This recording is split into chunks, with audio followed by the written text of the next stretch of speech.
Hal? Hal. No, Dave, I'm afraid I can't do that, How Dave. high are you? No, I meant Hal. Huh? I'm afraid we can't do that, Dave. I'm afraid we can't do that, Moz. Exactly.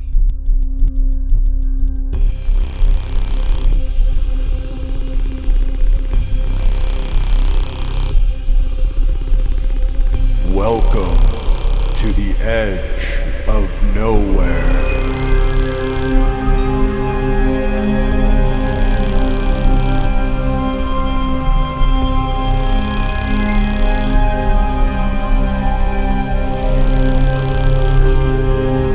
They're playing games at the edges of what we know. Monster Lore Tour Podcast.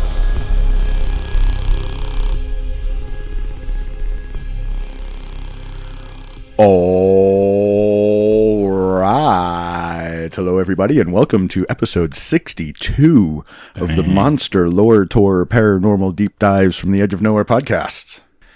I'm your host, Jeremy Carr, here along with my co-host and the V'ger to my Ilea, Yeah. Mr. Matt Ozero, a.k.a. The Moz. How we doing today, Moz? Trekking today, apparently. That is our first Star Trek opener since episode 34. Which was? The Dr. Arnett interview. Ah, that's right. He got the astrophysicist. Yeah, he got mad. He defended Star Trek at points. Yeah. He did tell us you can't have too many Star Trek references. Oh, wow. Okay. Yeah. That's pretty much what he told us. He was also mad at my transporter I think comment. it may have been more like there's no such thing as too many Star Trek references. It was something along those lines. But who are you going to believe, Maz or some astrophysicist? The astrophysicist every time. Yep. Unless it's Star Trek trivia. Unless we're talking about shape-shifting shaman, because I'm pretty sure you're the field expert on that There at you this go. point. Probably the only one in my class. You may be the only one in your class. Yeah. Which helps at being the best. Yeah. If you're the only, you're automatically the best. It's because it's between subjects. That's why. Mm-hmm. Yeah, I hate to think what kind of classification I'm going to put in after this deep dive into the Panspermia thing. Yeah, we have a room ready for you. So Thank you. 5, 2, and 2, Thorazine. Is it nice and soft? Paladol. Do I get the special hug jacket? Yeah, it'll make you feel safe. I like the hug jacket. Yep. Any old business, Moss? I have none. Good. Me too. We're keeping it clean these days. All right. So just real quick prerequisite for this episode. I do just want to warn everybody this is a direct sequel to the previous episode. So if you start here, you'll be jumping in the deep end of the Panspermia pool. But don't worry, I'm sure you'll be fine. Before we move into this, please take a moment to hit all those happy little fun buttons on whatever platform you're on, the like, subscribe, share, auto download, and, go shout it from the rooftops. Maybe people will pick up on it. Monster Lore Tour. I'm angry. It's fun to say. You got to give us that. Yeah. Especially if you do the voice. Monster Lore Tour. Master. It's fun. Mazda. Oh, yeah, and the Igor voice. Monster Lore Tour. It's just fun to say. There you I go. can say it all day. Nice. That's Anywho. good ad placement there, product placement, if you just keep saying it. Let's not have an episode and just Monster Lore Tour. Monster Lore Tour. Monster Lore Tour. Yeah. I like it. Patreon.com/Monster Lore Tour. $1 a month. That's like 3 pennies a day. I usually save that for the end, but since you got me going. Dry Goshen Open, man. All right. That's enough of that. Let's get into it. So last week, we covered the general lore of Panspermia. We discussed the 4 types of Panspermia, which are, Maz? The radio one, the lithia one, pseudo, There you go. and I forget the And other one. Promethean directed, Directed, of course, the big one. The one we're talking about most today. a.k.a. on Or the- purpose. Yeah. Yeah. So that's pseudo, litho, radio, and directed. And we covered the specifics of the pseudo and the litho panspermias in part 1. So now it is time to get into the radio panspermia side of things. We're going to save the directed for last because that's the creepiest one. Oh, yeah. Radio panspermia is like lithopanspermia, but without the rock being needed for launch or landing, or sometimes even for transport. So the blob would be litho, but it could also be directed litho. If something wants to like terraform, get rid of everything that's there, just leave the structures. Right, like directed just means it's done on purpose. It could use any of these methods. But this is a really good method to just clean house before you move in. Some might say that the pseudo is directed. Yeah, the pseudo litho. But we'll get... litho, he was in a rock, so Blob was in a rock. We got to get through the background here before we can get that deep into it all. Gotcha. We'll do that at the end. So let's wrap up. And on closing, it was the Blob, yeah. So directed pseudos, it hits all of them. And if you listen to that on the radio, you hit all four. Well, it did come inside. It landed inside rock, right? Yeah. So that's litho. It's not radio. No, I understand. It'd be free floating. Right. It could have been directed litho, but it was definitely litho. Gotcha. There you go. All right, so let's look at one process of radiopanspermia that closely resembles the already discussed lithopanspermia process, that of gaseous expulsions. Some more space beans, Mr. Tiger? Say you had about enough. There it is. Gaseous expulsions. I'm so happy to have a podcast. In the lithopanspermia section, we learned that life can be ejected from a planet by major celestial impact events. Literally, chunks of the planet can be dislodged and launched into space, carrying smaller forms of life inside the rock until it crashes down on a foreign celestial body. Like if you can't use a pressure cooker, that could happen. Yeah. And the life survives the trip to hopefully colonize the new environment. But it isn't just the rock of the planet that can carry these microbials out into space. The atmosphere and other gases of planets can have the same effect. For example, the Shoemaker-Levy 9 impacts of Jupiter in the summer of 1994. Let's go to astronomy.com to get a quick recap of the event, if you would be so kind, Moz. Over 6 dramatic days in July 1994, a shimmering train of ice-encrusted particles slammed into Jupiter, the solar system's largest and most massive planet. Like a celestial string of opalescent pearls, they impacted its swirling atmosphere with the explosive equivalents of 10 million megatons of TNT, thousands of times more energetically potent than Earth's entire nuclear arsenal.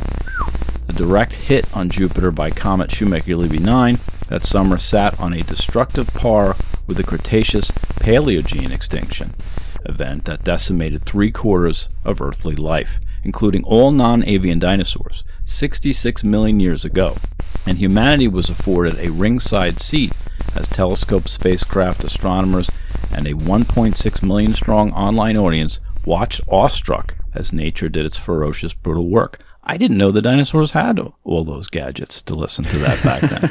Good for them. Well, it was on par with what killed the dinosaurs, the impact. I think that I saw that live, if I'm not mistaken. You probably did. You know, it was one of the first big things on the internet. Yeah. Anyone who was at Fish at Sugarbush for 4th of July weekend that year will also remember that very clearly. Yeah. I thought the mountain was going to explode when they did that harpua. There you go. But that's a little too niche for this podcast. So this incredible series of impacts was powerful enough to blast huge amounts of gaseous ejecta from Jupiter's gas giant atmosphere, not all of which was pulled back in. If in such a case, that gas contained microbial life that can withstand the extreme environment of space, that gas can drift around the solar system until it is pulled in by another body's gravity. And once the gas passes into that new atmosphere, any remaining microbes or other organisms will attempt to colonize the new environ. Radiopanspermia. See that? Now you are asking, so what kind of stuff can actually survive a long, unplanned deep space vacation to an unknown alien world? Twinkies. And like hitchhiking, not you don't got to ride or nothing, you know? Twinkies could survive interstellar space travel, I'm pretty sure. I'm pretty sure you're right. Yep. Are they alive? No, they will be after the Hostess X merger, I bet. They're probably one mutation away, right? One mutation away. One mutation away. So they're already dehydrated, too. They have that dehydration thing going for them, I bet. I bet they're just a bunch of tardigrades in a state of ton. Yeah. And they will rehydrate. People who heard the side trail for the previous episode in the member section will understand what I just said. When they rehydrate, they become the 30-foot Twinkie from Ghostbusters. It's like putting a peep in the microwave? Yeah. Don't do that. Don't do that. Yeah. Like Mentos and the Mountain Dew. Yeah, there you go. I like to use the Diet Coke. Yeah. I don't know why. Yeah. It feels like you're losing weight when you explode things. I've completely lost it. Let me ask my question again. So now you are asking, so what kind of stuff can actually survive a long unplanned deep space vacation to an unknown alien world? Well, not all of them have to. Comets, which are really just hugely massive ice balls full of random assortments of space dust, are infamous for carrying microbial hitchhikers throughout the galaxy. And when they enter a star system on a trajectory around its star's gravity well, it warms up and begins to melt. This melt forms the ubiquitous tail of the comet, and as we saw in H.G. Wells's In the Days of the Comet, those tails can sprinkle all that life that was hiding in the snowball down on whatever unsuspecting celestial body it happens to pass along its way. Yep. Comets can even carry the makings of life between the stars. They can go interstellar. They're not just the solar system's friends. So here is an excerpt from the abstract of a paper titled Interstellar Transfer of Planetary Microbiota.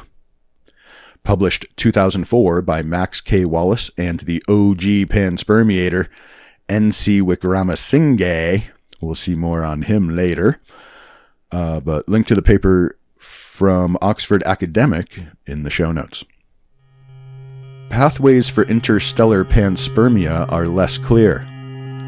We compare the direct route whereby life-bearing planetary ejecta exit the solar system and risk radiation hazards en route to nearby stellar systems, and an indirect route whereby ejecta hitch a ride within the shielded environment of comets of the Edgeworth-Kuiper belt that are subsequently expelled from the solar system. We identify solutions to the delivery problem. Delivery to fully fledged planetary systems of either the direct ejecta or the ejecta borne by comets depends on dynamical capture and is of very low efficiency. However, delivery into a protoplanetary disk of an early solar-type nebula and into pre-stellar molecular clouds is effective, because the solid grains efficiently sputter the incoming material in hypervelocity collisions. The total mass of terrestrial fertile material delivered to nearby pre-stellar systems as the solar system moves through the galaxy is from kilograms up to a ton. That's a metric ton with the spelling. Subject to further study of bioviability under irradiation and fragmenting collisions, a few kilograms of original grains and sputtered fragments could be sufficient to seed the planetary system with a wide range of solar system microorganisms. Essentially, as in our solar system, spins through space, we both release our own panspermial ejecta and take in that of other systems. This is how the good Dr. Wickramasinghe believes life permeates throughout the universe. So it's just kind of everywhere, mixing and matching, stirring the pot. We have a lot more from the Wickramasinghe front later on, but for now, let's acknowledge the panspermiatic powers of the cometary tail.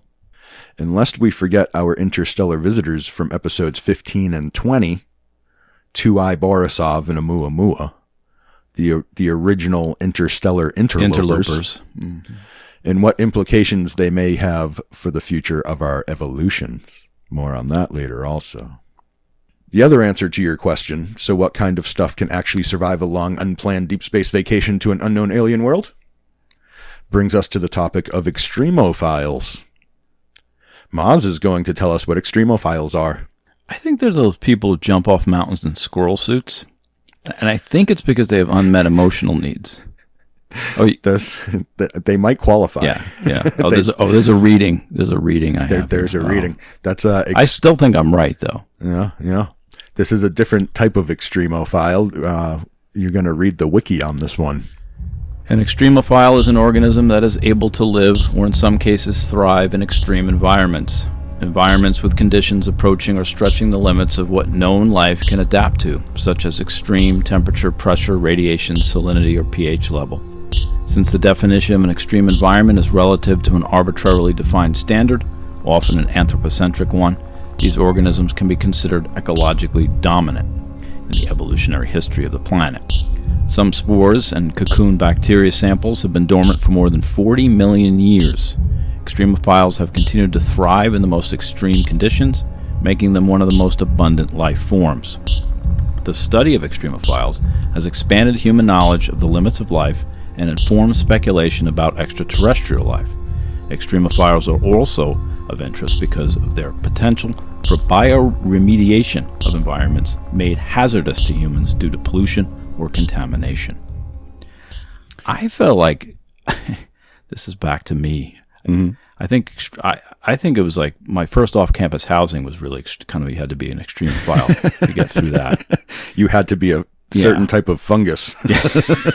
You had to get along with them at least. You had to understand them. Had to adapt to the fungus. But I'm probably defining that anthropocentrically. Yeah, there you go. We're actually going to focus the side trail on my college on house. These extremophiles. I can get stinky and stymie, and we can all come and talk. We're going to focus on the extremophiles who would clean the place up for you. Is what we're going to do. No, that'd be terrible. They're very good at bioremediation work. I'm pretty sure some of my roommates needed those fungi to survive. There was a symbiotic, autosymbiotic symbiosis going on. Yeah. The side trail's Extremophile Save the World is the title of the side trail. Nice. But what we have here... That was Bill and Ted, wasn't it, or something? Nope. Harold and Kumar? Save the World. I don't remember who that was. I save the world every day. But anywho, what we have here is the existence of life forms that can live in the most extreme of environments, from the pressures of the deepest waters to the irradiated vacuum of deep space. Lots of things can live in space, actually, but it seems this skill set is reserved for the very small. What we here at MLT refer to as the monstrous microcosm. As we discussed in the preceding episode 61, the realm of the very small can be one of the most monstrous places of all. Fungus and bacteria and viruses, oh my. They abound in the treacherous reaches of space. There are less threatening things like the ubiquitous tardigrade. Amazing little creatures, the tardigrades. Yes. Here are a little deep dive into that in the previous side trail. But the biggest trick the more complex extremophile organisms like the tardigrade have in their arsenal is that of anhydrobiosis. To explain, here is an excerpt from Craig Childs' book, The Secret Knowledge of Water, that we heard from in episode 60. That's the side trail compilation from the 4 Owl Week episodes. You want to take this one for me, Moz? Anhydrobiosis is dehydrated life. Life shrunk down to its most primary aspects. No energy is spent on what would normally be considered to be living. The participants become sealed containers against the world, cells turning from living structures into reinforced material. Sensitive organs are tucked away into the specialized membrane like wine glasses wrapped in newspaper for a move. Molecules, mostly a disaccharide called trehalose, are produced to shore up the shriveling internal structures. The organisms inside become crystalline, a material very similar to the liquid crystal in digital watches.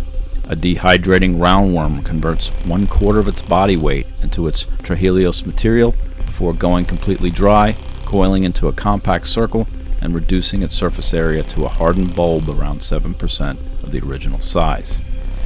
If an anhydrobiotic organism regularly lasts for 3 weeks from egg to death, it does not matter if 100 years of drought are placed in the middle of the life cycle, it will still live for 3 weeks, the extra 100 years being nothing but a pause in the biological clock. Abandoned in dry water holes, these barren animals can be exposed to heavy doses of X-rays, gamma rays, neutrons, proton beams, high-energy electrons, and ultraviolet radiation with no ill effects. Embryonic cysts of an ephemeral pool crustacean were actually dangled outside of the space shuttle, exposed directly to the cold and radiation of outer space, and were later brought back to Earth, added water, where they came to life within minutes. The universe could be accidentally colonized by such creatures. In a sadistic array of experiments, adult tardigrades, known also as water bears, were once kept for 8 days in a vacuum transferred into helium gas at room temperature for 3 days and then exposed for several hours to nearly negative 450 degrees Fahrenheit, placed in water at room temperature, they returned to life, no questions asked. But if you asked them, I think they'd be pissed. I'm sure they weren't happy about it. It's like, what? But, really? Dude? Yeah. Really? But that's amazing stuff there, Moss. Let's try that with you, Mr. Lab Coat Guy. See how long you... But as impressive as the tardigrades are, though, as I mentioned before, the fungi and the bacteria and the viruses, they dominate the panspermia playing field. Right. Not the bigger guys like the this water is a bear. Multicellular thing. We're talking usually more monstrously microcosmic. They're about 0.5 millimeter big. Right. So you mean the tardigrades? The tardigrade. Yeah. These are more... it's the more microscopic correct type stuff that really is able to survive the conditions of space like that. Yep. So first, let's look at the fungus.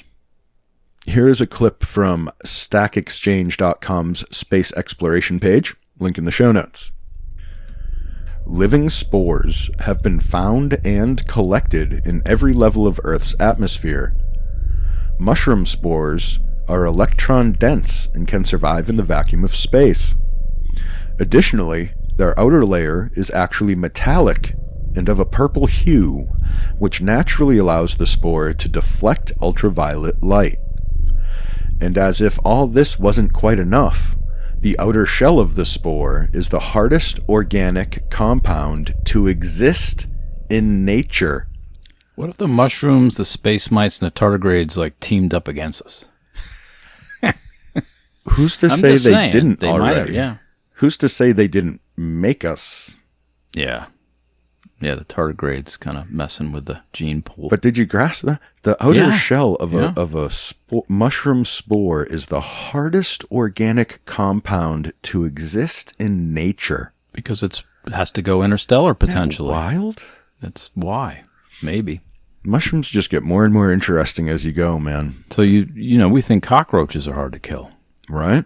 I'm definitely got to get on my mycelium episodes here at some point. You got to get on your big boots is what you got to do. There you go. Big boy boots. So not only that, but going to jump right into this next passage from permaculturenews.org. Quote, scientists are considering the implications of an aggressive space fungus identified on the outside of the Russian space station Mir. Patches of the green and black fungus have been discovered behind control panels, in the ship's air conditioner, communications unit, and on many other surfaces. Not only was the fungus growing everywhere, the patches proved difficult to eradicate. According to Russian microbiologist Natalia Novakova, there is the potential that in the thick radiation of space, the fungi could mutate into a more virulent threat. We saw this in part 1. Possibly causing harm to space travelers with already weakened immune systems or even brought back to Earth. Organisms like fungus secrete a wide range of corrosive agents like acetic acid, which can damage metal, glass, and other equipment, and even releases toxins into the environment for humans to absorb.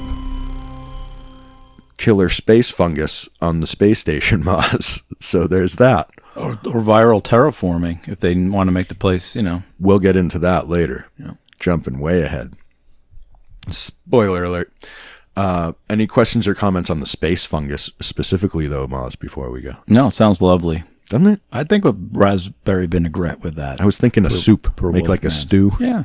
Space I'm just thinking fungus stew. Wolfman Puck because I'm not ready for it at all. I'm actually... Oh, yeah, there you go. You didn't send me any of that. We'll make a note if you want to use that later. I'm making a note that you cheated. Go ahead. I have a basket ingredient ready, but there's no real rules there. You can make whatever you want in the end, as long as it's relevant to the episode. Nice.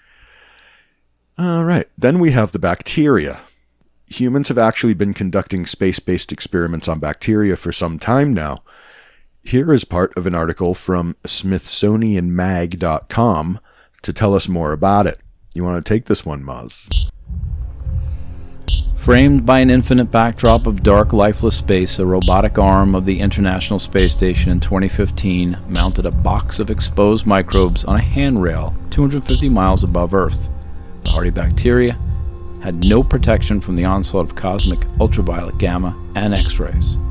Back on Earth, scientists wondered whether the germs might survive these conditions for up to 3 years, the length of the experiment, and if they did, what the results might tell researchers about the ability of life to travel between planets. Microbiologists have spent decades studying extremophiles, organisms that endure extreme conditions, to tug at the mysterious threads of how life blossomed on Earth. Some extremophiles can live unprotected in space for several days, others can endure for years, but only by carving out a home inside rocks. These findings underpin the theory that life as we know it can transfer between planets within meteorites or comets. Now, new findings published today in Frontiers in Microbiology, based on that experiment on the International Space Station, show that the bacteria Deinococcus radiodurans can survive at least 3 years in space. Akiko Yamagishi, a microbiologist at Tokyo University of Pharmacy and Life Sciences, who led the study, says the result also suggests that microbial life could travel between planets unprotected by rock. And boom goes the dynamite. Bacteria living in space unprotected for years on end. Yeah. There you go. And growing on the outside of stuff we put up there. That's crazy. It lands and just grows, and it's in space. Yeah. It just needs something to grow on. It does make you realize, we really should have been able to keep sea monkeys alive much longer than we did as children. Well, most people do. You just have your own experience is the thing. I'm still traumatized by that. Damn. I follow those directions. But that leaves us with the viruses. I'm not going to go too deep into the viruses here because viruses are going to dominate the upcoming implications and theories section towards the end of this episode. So just let me say this about it now. Viruses are everywhere. This is not idiom or exaggeration or any sort of play on words. Viruses are everywhere. They are on every surface, in every organism, and yes, they are in space. They reign through our atmosphere by the trillions every day. Yeah, more than 6 feet from a werevirus is the old saying. I'm not reading from it, but I am putting in the show notes a reference to the New York Times, where I got this from. On wereviruses? Where? No. No. That might be a separate episode at some point, but we're focusing on the panspermial implications in this one. Yeah, I gotcha. Step 1, phase 1. Lycanthropy may be a virus, though, yes. Yeah, lichen, L-I-C-H-E-N. There you go. Lycanthropy. Yeah. Viruses even make up, you ready for this? Mm-hmm. A notable portion of your DNA. Yeah. As I said, we'll get more into that in the next section, but for now I give you this little excerpt from the paper Viruses from Space and Related Matters by Fred Hoyle and Chandra Wickramasinghe and John Watkins. Quote, major epidemics of disease could be caused when the Earth crosses the debris of new long-period comets. Relatively minor variants of the same disease, ergo the common cold, could be due to more frequent, regular passages of the Earth through debris of shorter period comets. I think if we come across a long period comet, I don't want to see that sci-fi movie. I think it's going to be. Well, I mean, are there any sort of, biological, physiological, medical, health-related things that happen? Yeah, like lunacy is the moon. Every time. What happens when the Halley's Comet comes by. I was going to say Halley's Comet. Every 74 years, is it? 76, I think. Something like that. Those are trombones in the big parade. I don't know. We'll have to, somewhere around there. But, I mean, has anyone ever even looked at what might go on? Well, we don't have good data from 76 years ago about psychology. What happened after Hale-Bopp went by? Anything pop up virally after Hale-Bopp went by? It's very interesting. A comet. What comets went by? And, and it doesn't necessarily happen right away. The comet can go by far from here, but it still spreads that into space in our sector. By the time you're breathing it in or around it, right? And the Earth swings around its orbit a couple times, and then it runs into that cloud that's been moving toward our orbit. Right. So it could be, 3 years after the Before comet you're in the goes trail, by. but you're really in the trail of the comet. Yeah. Yeah. So it's like it would take some real investigation by some real mathematician types in the astrophysics world. Yeah. So you're saying David Trivers was totally wrong. There are some papers being written on this, but I think that there's a lot of room for growth. Yeah. They did grow really big and then they attacked people. Yeah, into the blob, and then it ate everybody. Yeah. Or the Triffids. Same idea, really. Yeah. All right. So that's my radio panspermia background. So let's Radio Gaga. Goo goo gaga. Mm-hmm. Let's look at, for a moment anyway, the theory of directed panspermia. And then we'll get into the deeper theory side of this whole thing. Okay, I have a big old reading for you from iopscience.iop.org on this one, Moz. This is where your man Francis Crick comes in that you mentioned in the previous episode. Nice. As the great-granddad of modern panspermia theory. Yepper. In a seminal paper, Francis Crick and Leslie Orgel discuss whether life on Earth might have originally been sowed by an extraterrestrial civilization. While acknowledging that such an idea is undeniably speculative, Crick and Orgel also point out that the technology to seed other worlds is within humanity's grasp. Thus, it may be possible, perhaps even desirable, for certain intelligent civilizations to dispatch spaceships with microorganisms to numerous planets in order to spread life. The aforementioned work is approaching 500 citations, and while an indisputably important work, the actual origins of directed panspermia have been overlooked. A crucial early work, and potentially the first one to discuss directed panspermia in this context, is the science fiction novel Last and First Men by Olaf Stapledon. Quote, In respect of the future, we are now setting about the forlorn task of disseminating among the stars the seeds of a new humanity. These objects we shall project from beyond our atmosphere in immense quantities at certain points of our planet's orbit, so that solar radiation may carry them toward the most promising regions of the galaxy. wow, that was impressive. Yeah. While Stapledon did not originate the term directed panspermia, it is clear that he adumbrated the central concept 43 years before Crick and Orgel. In the scientific literature, the first notion of directed panspermia is sometimes attributed to Shklovsky and Sagan, 1966. Not that Sagan, same microbiologist Sagan. Correct. And more commonly to Crick and Orgel. However, in 1954, the eminent biologist J.B.S. Haldane published a paper that explored the possible origins of life on Earth, including directed panspermia. He specifically conjectured that life might originate by seeds launched in space by intelligent beings. Oh. Haldane went on to discuss scouring the moon for astroplankton, as well as searching for evidence of past or present life on Mars and Venus. Additionally, Haldane indicated that homochirality could function as an effective means of telling apart common ancestry, engendered by panspermia, and independent abiogenesis. Almost 7 decades have passed by since Haldane's publication.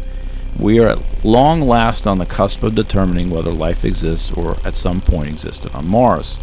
Furthermore, technology has reached the point where directed panspermia by humans is becoming a distinct possibility, and thus posing ethical questions that deserve serious consideration. There you go. So this opens up a whole nother can of wormholes on us here, Moz. Yeah. Label on that can reads, Humans as Panspermists. Little scary thought there, isn't it? Yeah, Soylent can. I do want to point out, they kind of came up with a name for that stuff that's growing on Soylent can. No, the stuff growing on the outside of the space station, astroplankton. Wow. So that they used his word there. Well, Didn't that guy say he has that? Well, he used that word a long time ago Yeah. to stuff to look for as Right. far as panspermial life on the moon and whatnot. Yeah. Then later on, we find fungus growing on some sort of fungal-looking thing growing on the outside of the space station. I almost feel like they should use his term astroplankton. I agree. Although Give the guy some plankton credit. is an algae. But he deserves the mad cujos today because this guy, well, here's why. because I always said Crick was the guy who, was the grandfather of Panspermia. Yeah. You talked about the sophists and went back to Anaxagoras and all those dudes. Anaxagoras. And then we come back to it isn't even Crick, because this guy 43 years earlier, Wargle, is the one who actually... All right. So you nailed it, Moz. Maybe so, dueling Mad Cujos. Mr. Haldane, Mad Cujos, sir. Down boy! Way to bring it back around for humanity. And now let's get to humans as panspermists. We touched on this some back in episode 21, but I'm going to go through it all again for anyone who missed it. So to those who have been with us that long, Godspeed. Thanks for coming along. And I apologize if I repeat myself a bit, but it has been, 10 months or so since episode 21.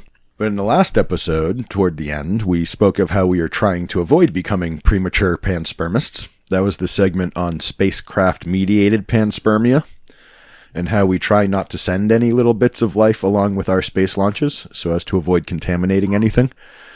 But there are ways in which humans are looking to become direct panspermists. First, let's talk about what we are actually doing as a species, panspermia-wise. One project I talked about back in, I believe it was in that episode 21, is something Earth scientists have been working on for a good few years now. To explain, I present an article from CBS News published at cbsnews.com on March 12th, 2021. Headline: Scientists want to send 335 million seed, sperm, and egg samples to the moon to create a lunar Noah's Ark. Scientists are pulling inspiration from Noah's Ark in a new lunar proposal that they call a, quote, global insurance policy. They hope to send an ark to the moon filled with 335 million sperm and egg samples in case a catastrophe happens on Earth. Instead of 2 of every animal, the solar-powered moon ark would cryogenically store frozen seed, spore, sperm, and egg samples from some 6.7 million Earth species. Establishing the ark would involve sending the 6 million samples to the moon in multiple payloads, then storing them in a vault beneath the surface, where they would be safe. The idea is to store the ark within a network of lava tubes. That's awesome. About 200 of which were discovered beneath the moon's surface in 2013. They formed billions of years ago, when underground lava streams formed massive caverns more than 300 feet in diameter. These tubes have remained untouched for 3 to 4 billion years, and scientists suggest they could provide much-needed protection from solar radiation, meteors, or temperature changes on the surface. While the moon is not hospitable to humans, its harsh features make it a great place to store samples that need to stay very cold and undisturbed for hundreds of years at a time, they said. Here's a problem, continuing. Based on some quick back-of-the-envelope calculations, Thanga said that transporting about 50 samples from each of 6.7 million species, totaling 335 million samples, so that's where that math comes from, would take about 250 rocket launches. That's over 6 times more than it took to build the International Space Station, which required 40 rocket launches. It's not crazy big, Thanga said. We were a little bit surprised about that. It seems like a lot, doesn't it? Yeah. Just little spore samples and stuff. That would take that much room. I know there's a ton of them, but 250 rocket launches. Yeah. That's crazy. It is, actually. Right? I want to describe this, though, so I'm going to read the rest of this article here for you. The team's proposal for the Ark includes solar panels on the moon's surface for electricity. Oh, this is where it all comes from right here. This is why it's going to take so much to get it done. The team's proposal for the Ark includes solar panels on the moon's surface for electricity, elevator shafts down into the facility, and petri dishes housed in cryogenic preservation modules. Create pools, hot tubs. Get some rich people to go up, and they'll just take them in their pockets. They're telling us actively that, like, we can't even get back to the moon right now. We're not making the right stuff. Yeah, it's so odd. But at the same time, they're talking, hey, we're gonna actually build this super high tech facility underground on the moon to store these seeds. Maybe getting back to the moon should be our moonshot. What do you think? Yeah. Doesn't make sense to me, but okay. It's just and you're weird. right. I've heard this too. Like they talk out of both sides of their mouth at the same time. Yeah, Sometimes the dark about and the moon. light side of the moon. They talk out of. There you go. Very yin and yang, the moon, isn't it? Very good way to put it. Ooh. Dude. We need to paint a big black circle on the white side and a big white circle on the dark side. Since episode 30, my hollow moon theory episode, I don't like thinking about the moon anymore. It is freaks weird. me out. It's not, freaks why is me it out. there? Yeah. And it looks too much like the Death Star for me. Like I talk to the moon now sometimes. It affected me that much. Eventually it's just going to track, hone, and fire a laser. The more you look at it, the more Death Star it becomes, knowing what I now know about it. And what we know about, we've seen all the Star Wars now. Why don't we go back? Yeah. There you go. We're worried we're going to trigger the mechanism. I don't know. I'm going to stop now. Did somebody tell us not to go back? Yeah. Don't come here. Was it the no octopus? trespass? Sometimes you see a no trespassing sign with sharks with lasers on their heads, you know. I never silenced my phone. Okay, sorry. Let me finish this article, though, because I there's so much to this, it's crazy. Continuing. The seeds must be cooled to minus 292 degrees Fahrenheit, and the stem cells to minus 320 degrees Fahrenheit. For reference, the Pfizer COVID vaccine is stored at minus 94 degrees Fahrenheit, so this needs to be way colder than your typical vaccine. Temperatures that cold would likely freeze metal, so the team has introduced a type of floating shelf made of a cryo-cooled superconductor material and powered by quantum levitation using a powerful magnet. Dang. Quote, "It's like they're locked in place by strings, but invisible strings," Thanga said. "When you get to cryogenic temperatures, strange things happen. Some of it just looks like magic, but is based on tried and laboratory-tested physics principles at the edge of our understanding." Now watch me pull this frozen tequila rabbit from my hat, kids. Yeah, the edge of understanding. This is a very monster Hey, lore that tour. could be our new tagline. Yeah, it sounds like our new voiceover in the theme song. Yep. Continuing, they also suggest robots navigate the facility on magnetic tracks. Obviously, a lot of research is still needed, including the effects of the lack of gravity on the seeds and a plan for communication with Earth. Yeah. Makes sense. I'm going to leave it there, but that just sounds like, what's their time frame on this? Are we talking another century? Because that sounds like tech. Do we even have that tech? They're talking about quantum levitation, quantum field storage. Yeah, you gotta. It sounds like I don't want to order anything from that. It's going to be a lot of money if you order anything from that. Yeah, it sounds more science fiction than science fact still at this point. Oh, yeah. But they got the theories they're working on. It'd be cool if that leads to them actually developing the technologies that would make that happen. Because think of all the other applications we might come up with for stuff like that is what really what it comes down to. Yeah. The space program got us cell phones. Yeah. You know what I mean? Bastards. Well, it's all retro engineered from the Crafts in S2, but that's a different episode as well. Let's look at the implications here. One problem that we already spoke about a little bit is apparently we can't get back to the moon. This would obviously necessitate us landing there, and not only landing there, but building this super complex facility with all these super complex technologies in the harshest of environments. I have the other problem. What's that? You never saw Space 1999. The moon breaks away with everyone on it, and Martin Landau's drifting through space through the whole rest of the series. Whoa. With his people, but on the moon base. Whoa. Moon base Alpha. That sounds like episode 6 and 7. Yeah. I'm just saying, there's a lot that can go wrong with a moon that's base. so episode 7 of Monster movies World. I've watched. Yeah.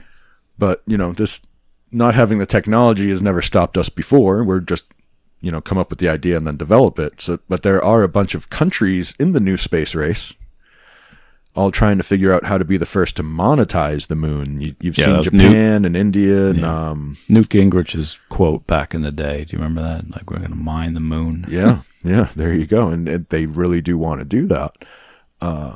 But we have all these different countries, but we also have the Billionaire Rocket Club. We got Dr. Evil charging Captain Kirk $10,000 to ride on his cock rocket. Yeah. Pardon my language there. Yeah, I said it. You want to fight about it? Yep. And of course the SpaceX mission to send people to Mars, or the at least prospective mission to send people to Mars.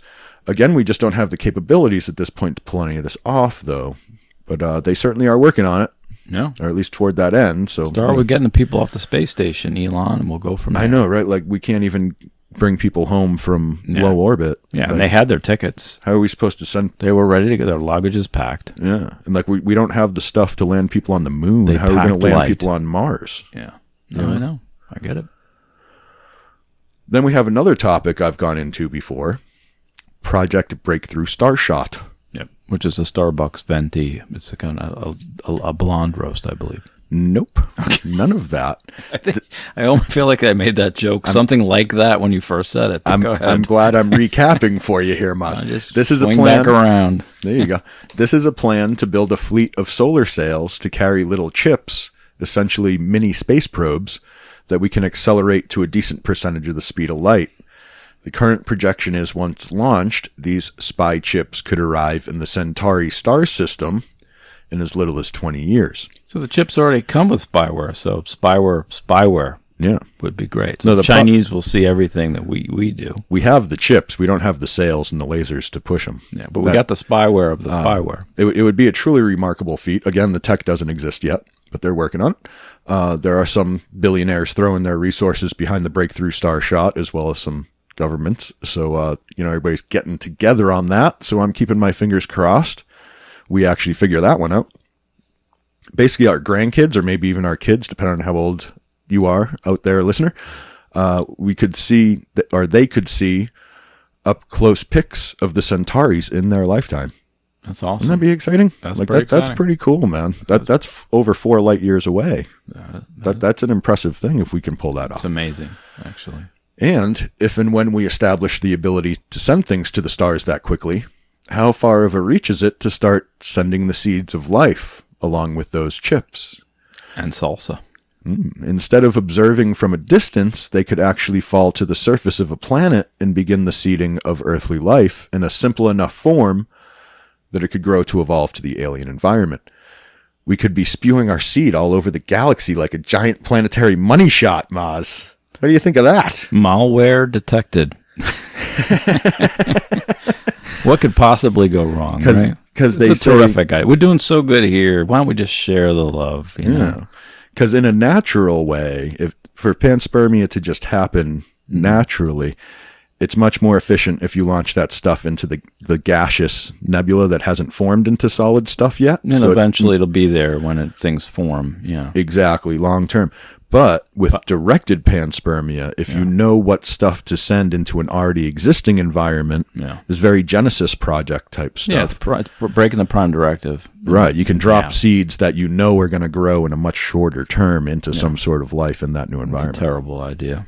So. It's a little frightening, honestly. Yep. Like and it's not outside the realm of possibility that things like the Genesis project and Star Trek actually exist if humans last long enough to come up with these technologies we're talking about in this episode. Yeah, and then not send them anywhere. That would be great. I mean, if it's an empty thing, I'm totally for terraforming. Right. If stuff is there, and I'm only just going back to this could have been a natural developing planet in a certain direction. And of course, that could have happened to us. That's what we talk about a lot here with your episodes. That could have already happened to us. So in a way, we're just like, back in your face, man. Yeah. Well, we're just carrying on, it's the next generation. Yeah. In the, from the panspermia side of things, it's a different kind of reproduction, but it would really just kind of be the next generation. Yeah. But things, my thought there is, I don't know if you could find a place that will sustain life. The Goldilocks zone. I feel like if something's going to be able to grow like that, there's probably something already there. Yeah. I don't think you'll be able to find a truly habitable planet that doesn't already have life on it of some kind. You have to terraform, and then you have to find a lifeless planet was the original idea of the Genesis project. And then once you terraform, you can plant these little seeds. But if something's there, it seems like a bad idea in some ways. Right. From an ethical, I guess. I think you probably just ignoring the life that's there if you're saying there's no life there is what it would come down to in my mind. because we don't even know how to look for life, really. There's rocks in Africa that can turn into crocodiles. What the hell do we know about what life actually is? Interesting point. We spoke of that in part one, the difference between animate and inanimate. Right. We don't even know if that distinguishes what life is. Yeah. You know, rocks could be just as well be alive as anything else. We just don't know. And, I believe that happened on Galaxy Quest. The rock just came alive and attacked the captain. There you go. We would have just thought there was just rocks there. Yeah. But then what do? You beam it on board the bad guy's engine room, and that's the way you do it. I don't even know where you're going. Galaxy Quest, man. Oh, the movie. Yeah. I heard they were doing some new thing with that. Are they making another one of those? Or I don't know. Maybe. Anywho, off the rails. Let's get back to it here. So that concludes our general background section on the concepts behind panspermia. So we have our understanding there. So it is now time to get into the theory section and explore the full spectrum of potential applications and implications of panspermia. First, I want to get back to the radio panspermia concept and those pesky little viruses I mentioned earlier. Oh, yeah. This is a big part of it. The virus, my fellow paranerdalists, is the most monstrous of the panspermic microcosm.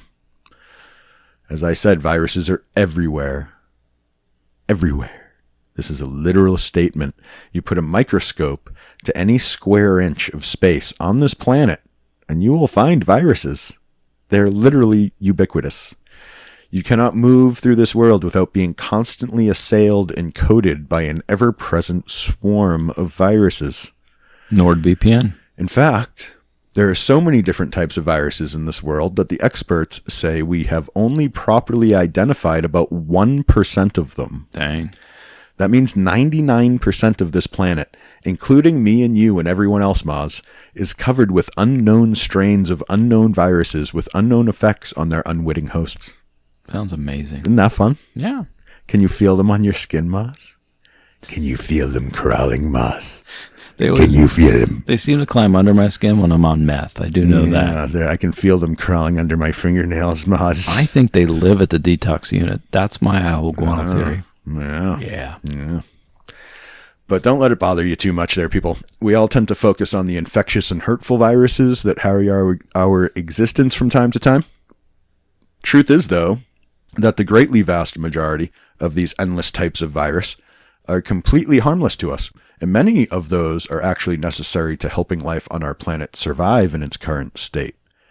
In fact, it is the never-ending battle between bacteria and virus that keeps them both from achieving their ultimate desire of taking over the world. We should be glad to have them crawling all over us while we sleep. Yeah. Yeah, if they team up. Yeah. If they team up, we have a If problem. they got on the same side, everything else dies. Yeah, very quickly, probably. Quickly. Yeah. But viruses aren't this week's main monster because of this ubiquitousness. Oh no, there is far more to it than that. And it begins with evolution, baby.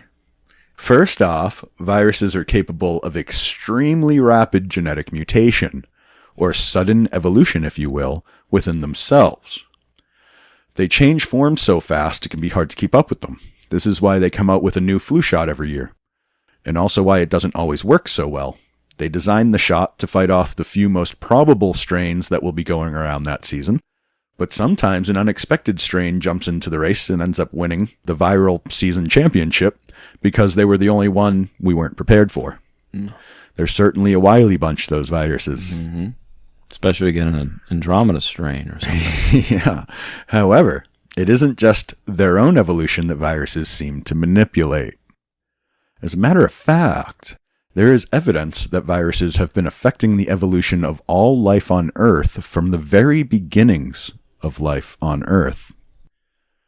Viruses can affect other species' genetics in a couple of ways. One is they can slip in and place one little strand of RNA at a time. It might be something no one notices for generations, or it might flip a switch that causes widespread and ultimately evolutionary changes in just a few generations. But either way, it changes the course of the host's evolution. Yeah. Jumping genes, pretty much. Yeah. Case in point, Maz, did you know that you are only about 92 to 95% human? I wouldn't think it was that much. I know. It kind of surprised me that it was. We're 92% water. Do you want to guess what makes up the other 5 to 8%? Alien DNA. Octopus. Moon Nazis. I'm lost. Don't worry here, Maz. It's not just you, it's everybody. I'm still mad I didn't get the blob one right. That's what I'm mad about. Every human's DNA is partially made up of things called endogenous retroviruses. Huh? Let's get our wiki on to find out more about it. Endogenous retroviruses, or ERVs, are endogenous viral elements in the genome that closely resemble and can be derived from retroviruses. They are abundant in the genomes of jawed vertebrates, and they comprise up to 5 to 8% of the human genome. ERVs are a vertically inherited proviral sequence of a subclass of a type of gene called a transposon, which can normally be packaged and moved within the genome to serve a vital role in gene expression and in regulation. ERVs, however, lack most transposon functions, are typically not infectious, and are often defective genomic remnants of the retroviral replication cycle. They are distinguished as germline provirus retroelements due to their integration and reverse transcription into the nuclear genome of the host cell. I'm usually not lost, but you might have to explain this. These genetic markers are remnants of direct evolutionary effects of exposure to certain viruses, and are a direct record of viral influences on human evolution over the expanse of our special existence. How's that? Dang. That's my explanation. There you go. You were ready. And we aren't the only ones. Every living, growing, breathing, eating thing on the planet has been evolutionarily steered by viruses. This is mostly due to their capability of horizontal gene transfer. Jumping genes. As they said, the ERVs are vertically transferred, which is what we think of, gene transfer. It means pass from parent to offspring. That's your vertical. Yeah. Viruses can transfer genes horizontally. As things are adults. Just through infection. Sideways into other things. I think that's happening with COVID, frankly. Yeah. I believe that's going to end up another little strand of our DNA in the end. I really do. But this is how all evolution, including our own, is affected by viruses. If you like capitalism, it's an Ein strand, by the way. Oh, no. Virus shrugged. Very good. Virus shrugged. Yeah. I read that. The fungus head. Yes. Okay. Did you get it? Did you get that one? Last one, we'll have to old business. It's the only two Ayn Rand titles I can ever remember. So my jokes are done. For more on this horizontal gene transfer, let's go to this article from newsmedical.net, published January 5th, 2022, with the headline, Horizontal Gene Transfer Between Viruses and Hosts Plays a Major Role in Driving Evolution. The first comprehensive analysis of viral horizontal gene transfer illustrates the extent to which viruses pick up genes from their hosts to hone their infection process, while at the same time, hosts also co-opt useful viral genes. Symbiosis. HGT, horizontal gene transfer, is the movement of genetic material between disparate groups of organisms, rather than by the vertical transmission of DNA from parent to offspring. Previous studies have looked at HGT between bacteria and their viruses and have shown that it plays a major role in the movement of genes between bacterial species.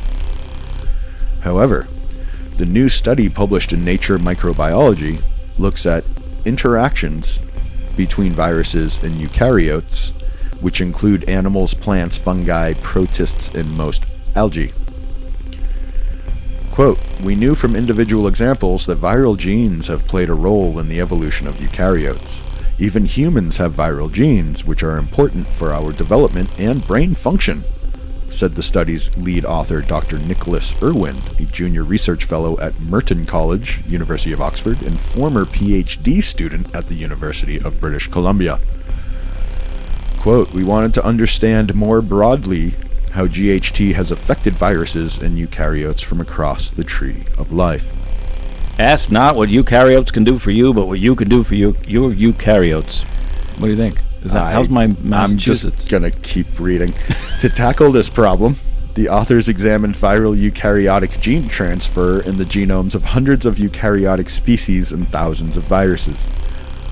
They identified many genes that had been transferred and found that HGT from eukaryotes to viruses was twice as frequent as the reverse direction.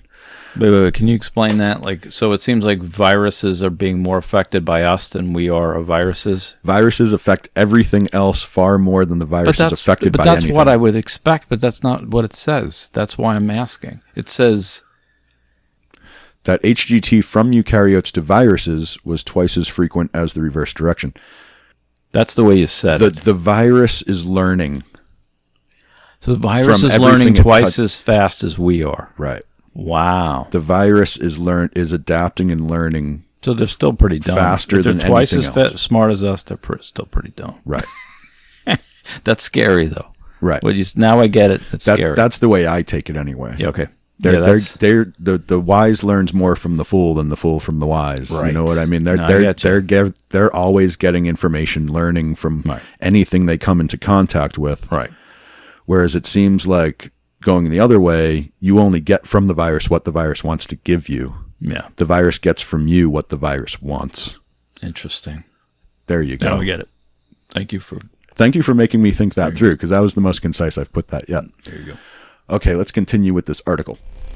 We were interested to find that certain groups of viruses, especially those that infect single-celled eukaryotes, acquire a lot of genes from their hosts. By studying the function of these genes, we were able to make predictions about how these viruses affect their hosts during infection.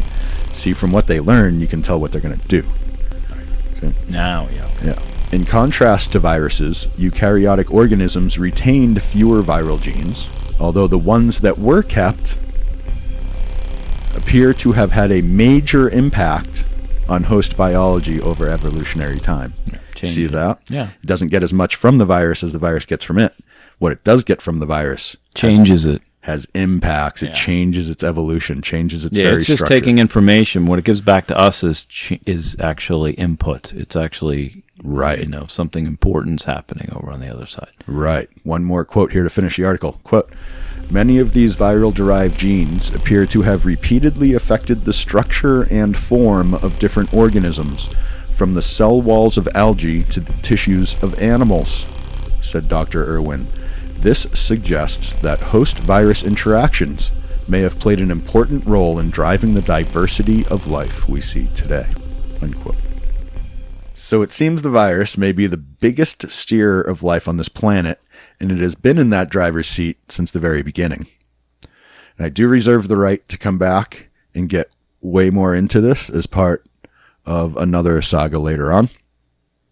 For now, let us return to the topic at hand and look at the panspermic possibilities of the virus now that we know what we know. Some experts in the field believe that some of the worst viral pandemics in history originated from spaceborne viruses. Rampant acts of panspermia. Rampant acts of swangery. So this theory comes from the guy whose name I keep dropping throughout, and I said we would come back to, Dr. Nalin Chandra Wickramasinghe. For a little background to officially introduce us to this guy finally, and to begin the virus from space theory, which is primarily his doing. Here once again is Wikipedia. If you would please, Moms. Nalin Chandra Wickramasinghe is a Sri Lankan-born British mathematician, astronomer, and astrobiologist of Sinhalese ethnicity. His research interests include the interstellar medium, infrared astronomy, light scattering theory, applications of solid-state physics to astronomy, the early solar system, comets, astrochemistry, the origin of life, and astrobiology. A student collaborator with Fred Hoyle, the pair worked jointly for 40 years as influential proponents of panspermia. In 1974, they proposed the hypothesis that some dust in interstellar space was largely organic, later proven to be correct.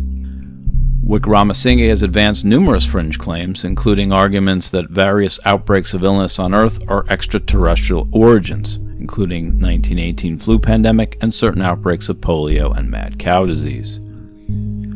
Wickramasinghe has written more than 40 books about astrophysics and related topics. He has made appearances on radio, television, and film, and he writes our online blog articles. He has appeared on BBC Horizon, UK Channel 5, and the History Channel. He appeared on 2013 Discovery Channel program, Red Rain. There you go. So essentially, for those who listened to my probe series back in episodes 14, 15, 20, 21, what Avi Loeb was to Oumuamua, Dr. Wickramasinghe is to Panspermia. Basically, he's the one that brought it to the forefront, kind of mainstreamed it in the modern era. I'm not sure that analogy really makes sense, but I went for it anyway. Okay, so now I will expound on Dr. Wickramasinghe's hypotheses by extrapolating snippets from the book Our Cosmic Ancestry in the Stars by Chandra and Kamala Wickramasinghe and Gensuke Tokoro. These are totally out of order from the book, but I cut them up and spliced them together to suit our needs like a veritable Frankenstein of information. We'll have a few verbal ellipses in there, but, the dots, but this is going to kind of get us everything we need real quick, like a highlight reel. I went to CosmicAncestry.com, and it was a scam. I didn't find any alien DNA. Did you buy a square foot of the moon? Yeah. No, it was Rigel 4, and it's really not even discovered yet, so it's kind of really stupid. The only real estate I want to buy is on Uranus. Oh, God. Firstly, I give you their findings on viral effects on genetics. These are quotes from the book.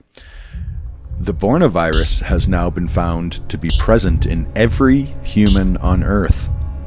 In the January 7th, 2010 issue of Nature, a team of Japanese and American scientists have shown that the human genome does indeed carry Borna virus genes.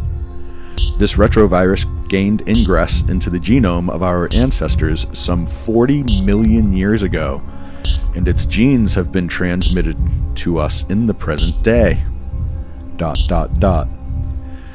It is generally agreed that a virus or bacterium could acquire new characteristics not only from random mutations, but also by incorporating new genetic sequences from ambient variants, viruses from space. Zika virus appears to have undergone precisely such a change. In recent years before 2000, the Zika virus was in circulation, but did not cause microencephalitis in newborn babies. This suggests a major change in the virus. The altered Zika virus, which is now spreading in many countries via mosquito vector, has been found to affect fetuses in pregnant women, causing babies to be born with reduced brain and skull size.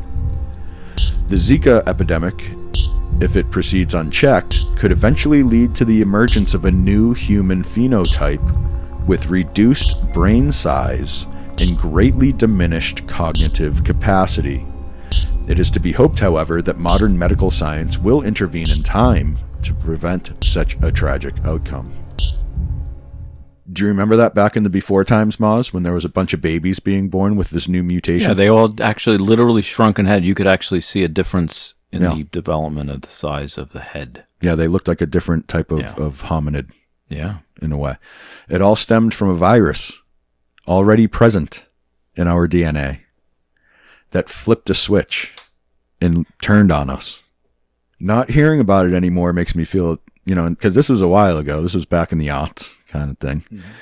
I haven't been hearing about it. So not hearing about it anymore makes me feel it didn't become a widespread problem like they feared it might.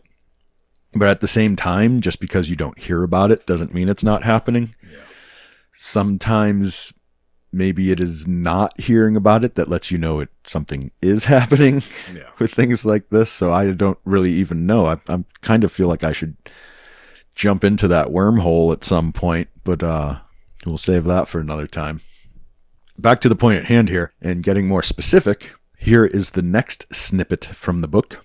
Quote, "Careful examination of a vast body of data led Fred Hoyle and Chandra Wickramasinghe to conclude in 1979 that pathogenic bacteria and viruses delivered to Earth from comets provided the best explanation for many pandemics in history."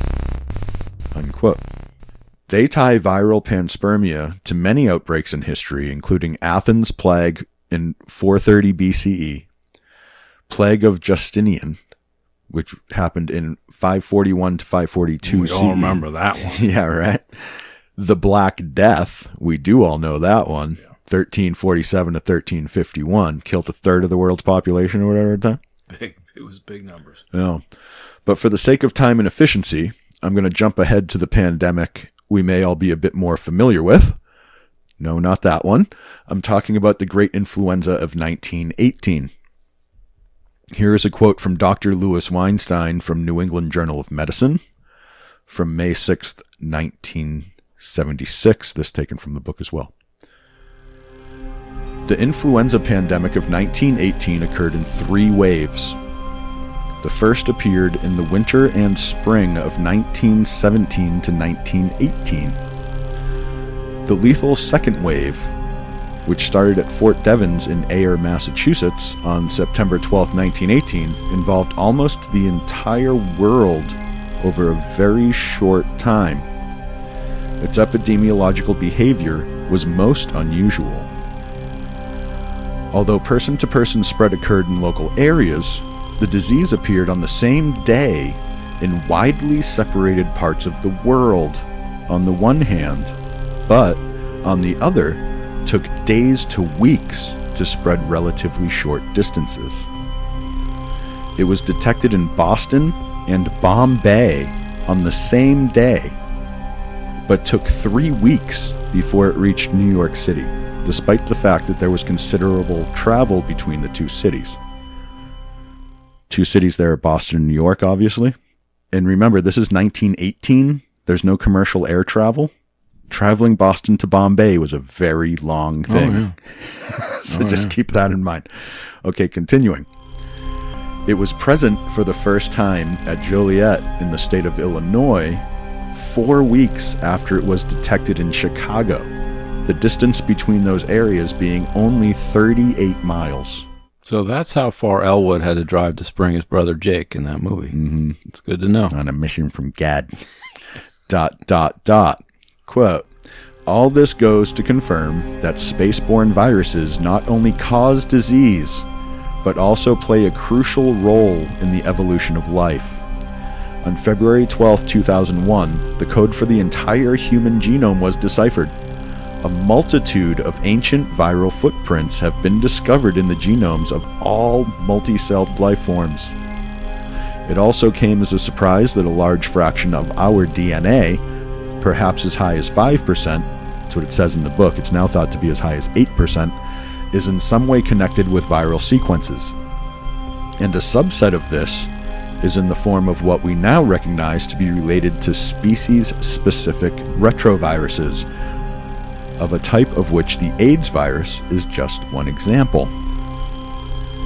Our own ancestral line, which led through primates and anthropoids to Homo sapiens over hundreds of millions of years, shows clearly the relics of repeated viral or retroviral attacks presumably similar to AIDS. At each such viral attack, the evolving line was almost completely culled, leaving only a small surviving and immune breeding group to carry through, with a relic form of this virus tucked away in its genome.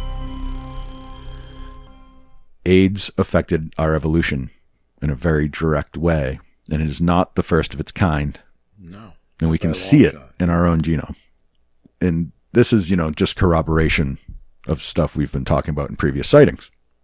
There are many scientific papers written about the whole viruses from space theory, but for our purposes, that will suffice. For now, we're going to move on. Do you have any questions about that, Moz? Makes sense.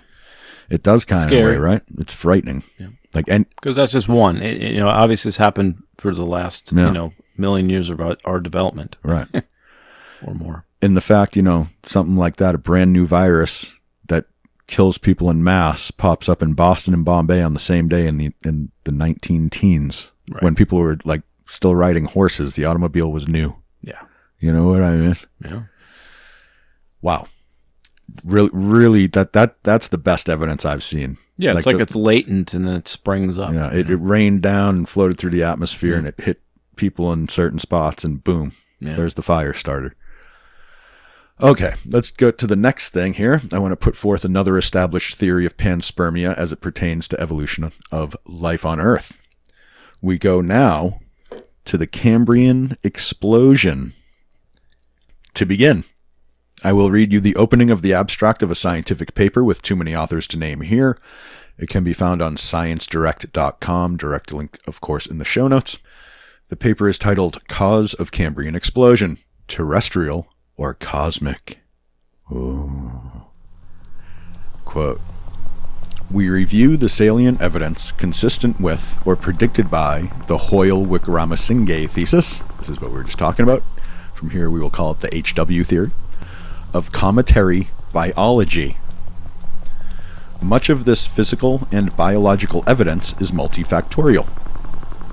One particular focus are the recent studies which date the emergence of the complex retroviruses of vertebrate lines at or just before the Cambrian explosion of around 500 million years ago. Such viruses are known to be plausibly associated with major evolutionary genomic processes. We believe this coincidence is not fortuitous, but is consistent with a key prediction of the HW theory, whereby major extinction diversification evolutionary boundaries coincide with virus-bearing cometary bolide bombardment events. Ooh. ... There is also tantalizing evidence that all lines of multi-celled life came from comet-borne viruses that were brought to Earth 540 million years ago by an impacting cometary bolide. I'm looking because I'm just saying you got this Cambrian explosion, but it's already vertebrate. They already have backbones, and now it's going back to multicellular life. Well, this is where the retroviruses start working their way into the DNA, though. Yeah, so it started evolution. It started changed. at multicellular life, but we're seeing a big change somewhere in the Cambrian vertebrate realms. Correct. Okay. And here's what that paper on page 14 goes on to say about the Cambrian explosion. This might help. It is well known that a mass extinction event or events occurred at the end of the Ediacaran period about 542 million years ago. This was the immediate forerunner of the Cambrian explosion, and the mass extinction scale suggests the passage of our solar system through a giant molecular cloud, dislodging multiple long-period Oort cloud comets into the inner solar system, setting up impacts with the Earth. That's sourced from Hoyle and Wickramasinghe, 1981-1993 papers. It takes little imagination to consider that the Precambrian mass extinction event was correlated with the impact of a giant life-bearing comet or comets, and the subsequent seeding of Earth with new cosmic-derived cellular organisms and viral genes. There may indeed have been a complex comet debris stream implying multiple impacts over the estimated 25 million years at the start of the Cambrian explosion. The Precambrian impact event is not unique.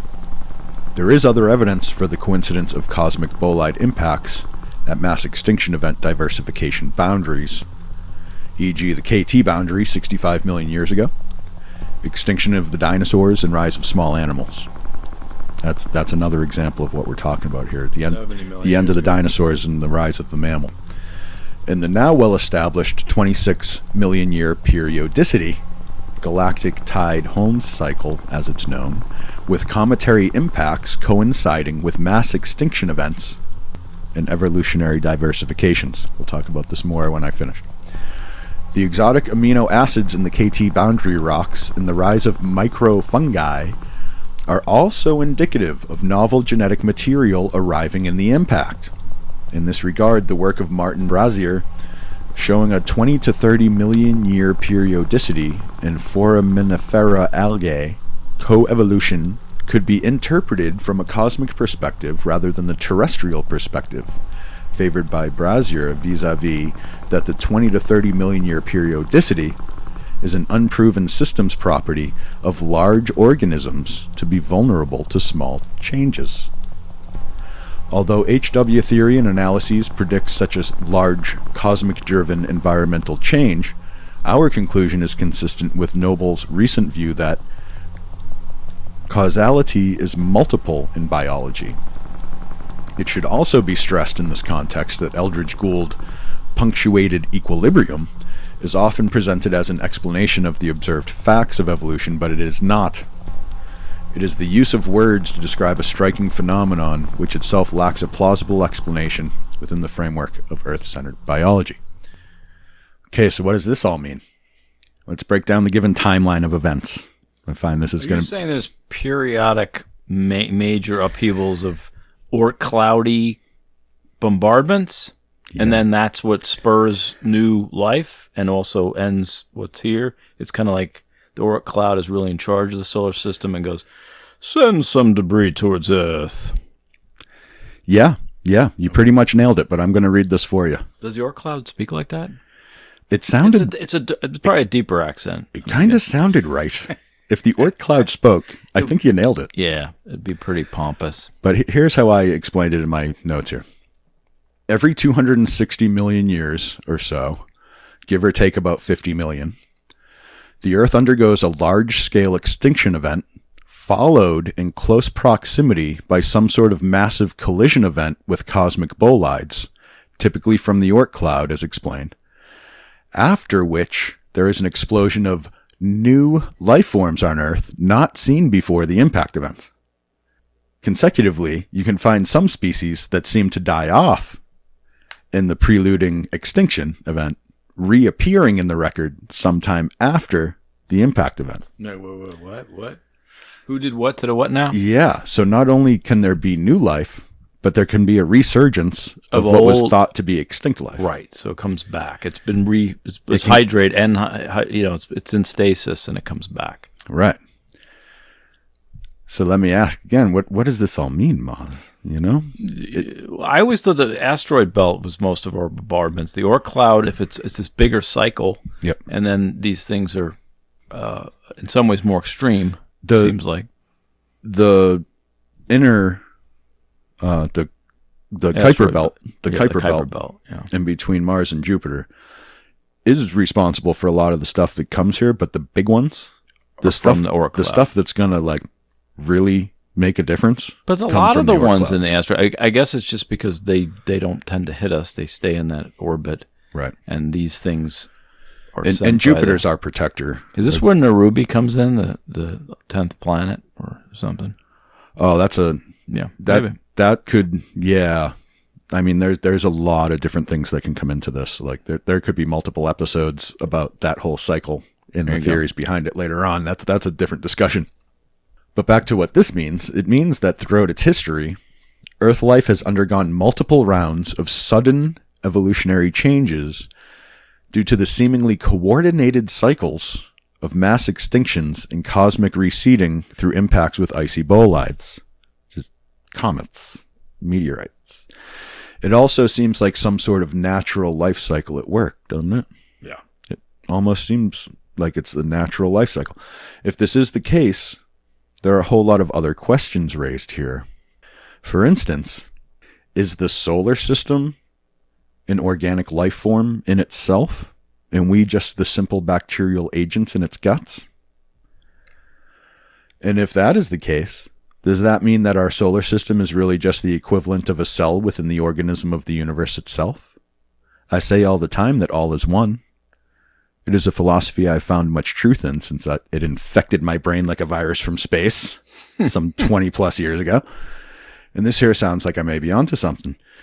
It's just one big organism. The whole thing is one thing, all interacting like an organism. The theory I heard it was Earth was actually a neuron of not the solar system, which is another interesting dynamic, that the solar system is its own entity. Usually the Gaia theory. This is a bigger theory. Well, it's like a variance and scale issue. Right, exactly. But you definitely have heard that we're a neuron in a universal brain kind of thing. Yeah, there you go. So. Same concept at work. Yeah, instead of just an organism, it's specifically a brain. Right. Consciousness. Yeah. But this all is one philosophy is nothing new. It's been around for maybe as long as philosophy itself.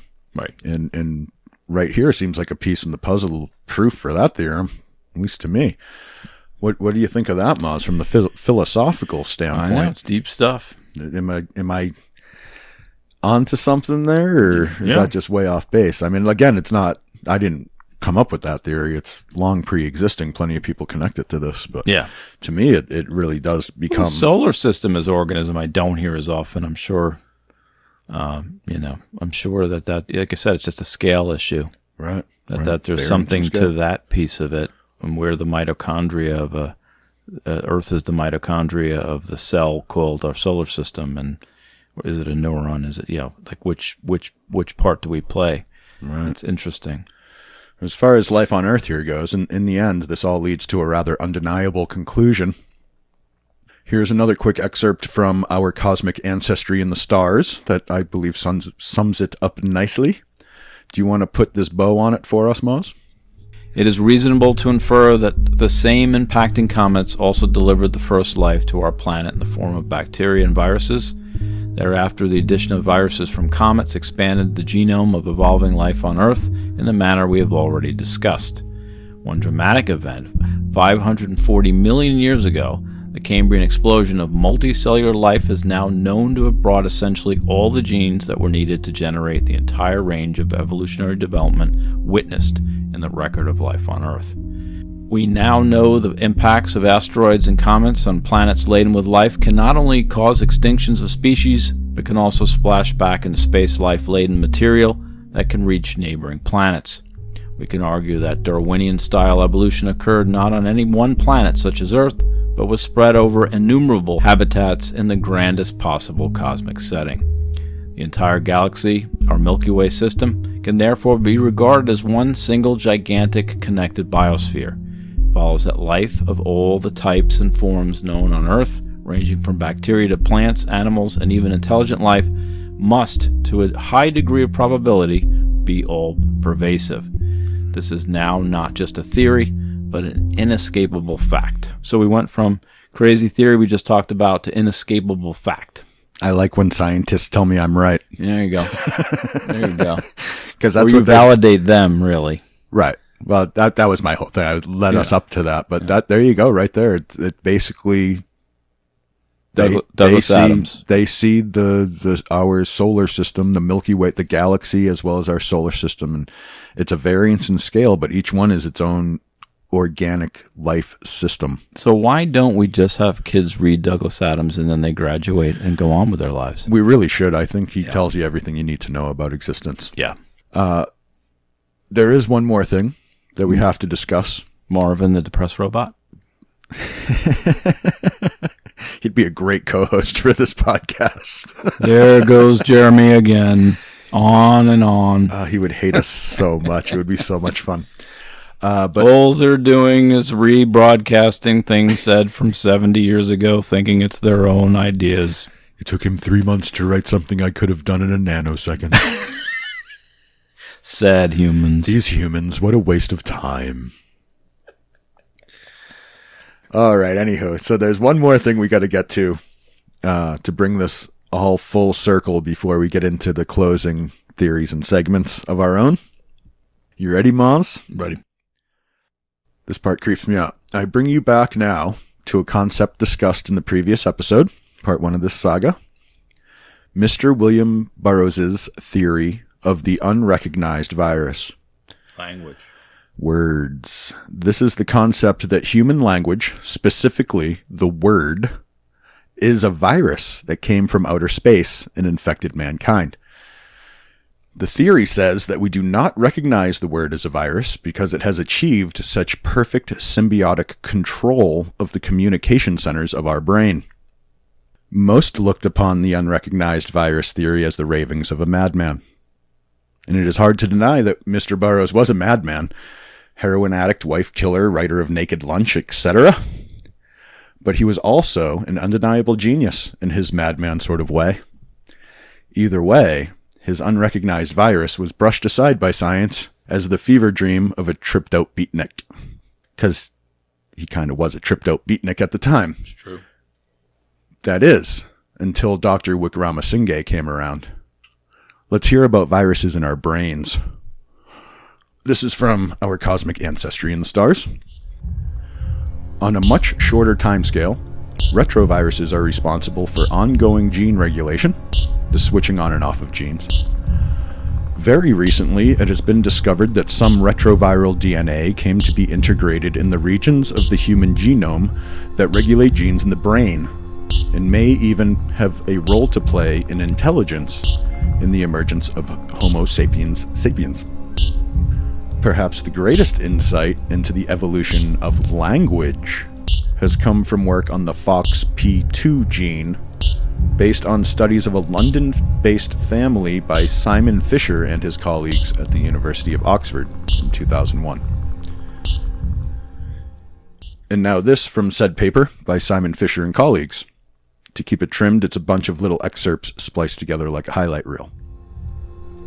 FOXP2 mutations cause a speech and language disorder, raising interest in potential roles of the gene in human evolution. A new study reevaluates genomic variation at the human FOXP2 locus, but finds no evidence of recent adaptive evolution. ... FOXP2 became a poster child for genes that may have played a role in the emergence of modern humans.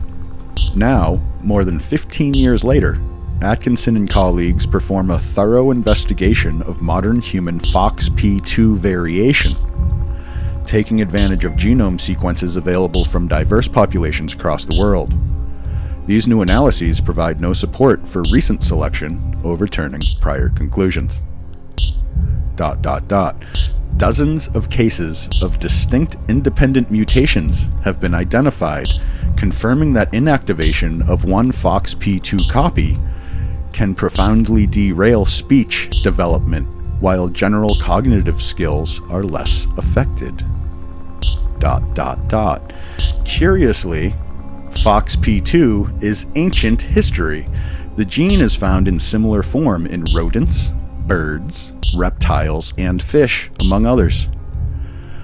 Mice with the same mutations that cause speech disorder display altered sequencing of ultrasonic vocalizations. This result suggested that, rather than being subject to recent selection, the two amino acid substitutions were more likely already fixed in the common ancestor of Neanderthals and modern humans, which lived at least 400,000 years ago. ... In searching for alternative targets of recent selection of FOXP2, previous work had highlighted an intronic substitution that distinguishes most present-day humans from Neanderthals, and that alters a transcription factor, binding site, and a putative regulatory element. I'm going to explain this later. ... One final complication of the evolutionary story of FOXP2 goes unaddressed in the study of Atkinson and colleagues. Ancient DNA analyses have revealed that our ancestors encountered other archaic hominids outside of Africa and interbred with them, resulting in stretches of Neanderthal and Denisovan DNA introgressed in the genomes of some extant human populations. FOXP2 is situated within a region that is significantly depleted of such archaic introgression, representing one of the largest deserts of admixture in the human genome. ... Even without recent selection in humans, the unusual effects of FOXP2 dysfunction mean that it is still a promising window into the neurobiology of speech and language.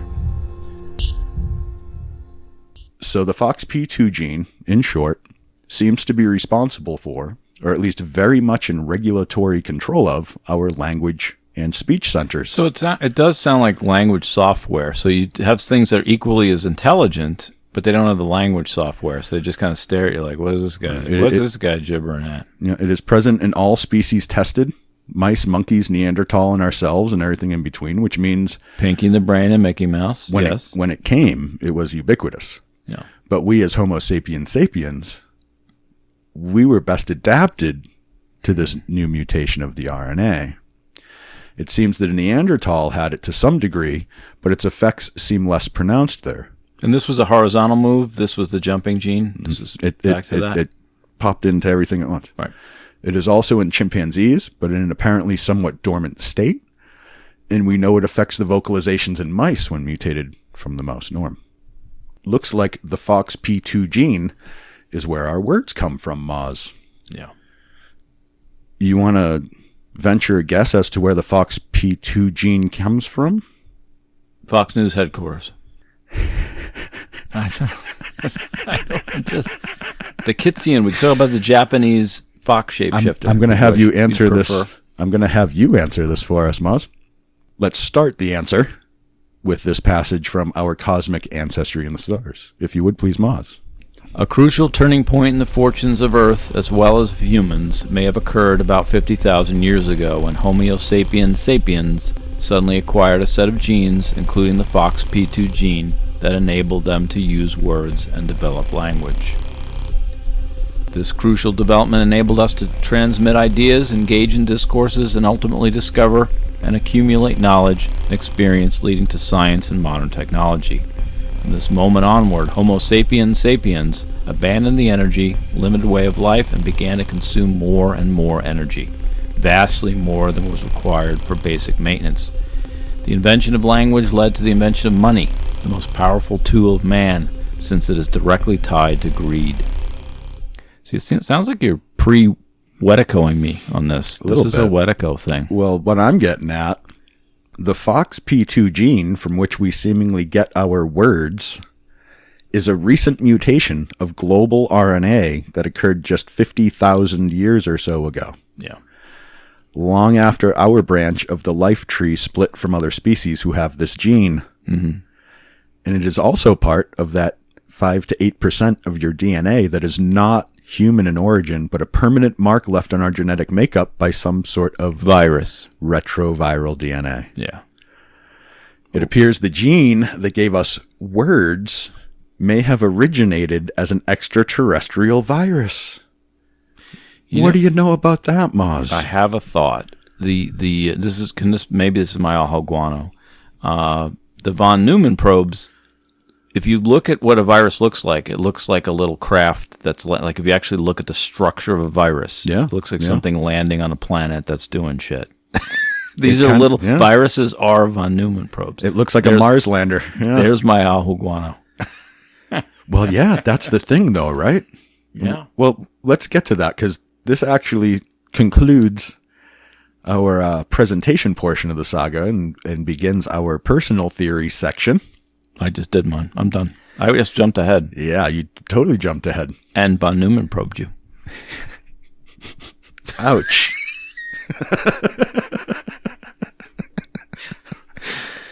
Oof. The Von's fine, but man, that Neumann. Woo. All right, well, I'm going to give you some of my theory now. I'm going to add a little bit more numbers to this and really kind of get into the heart of it. So the brain, not the heart. But okay.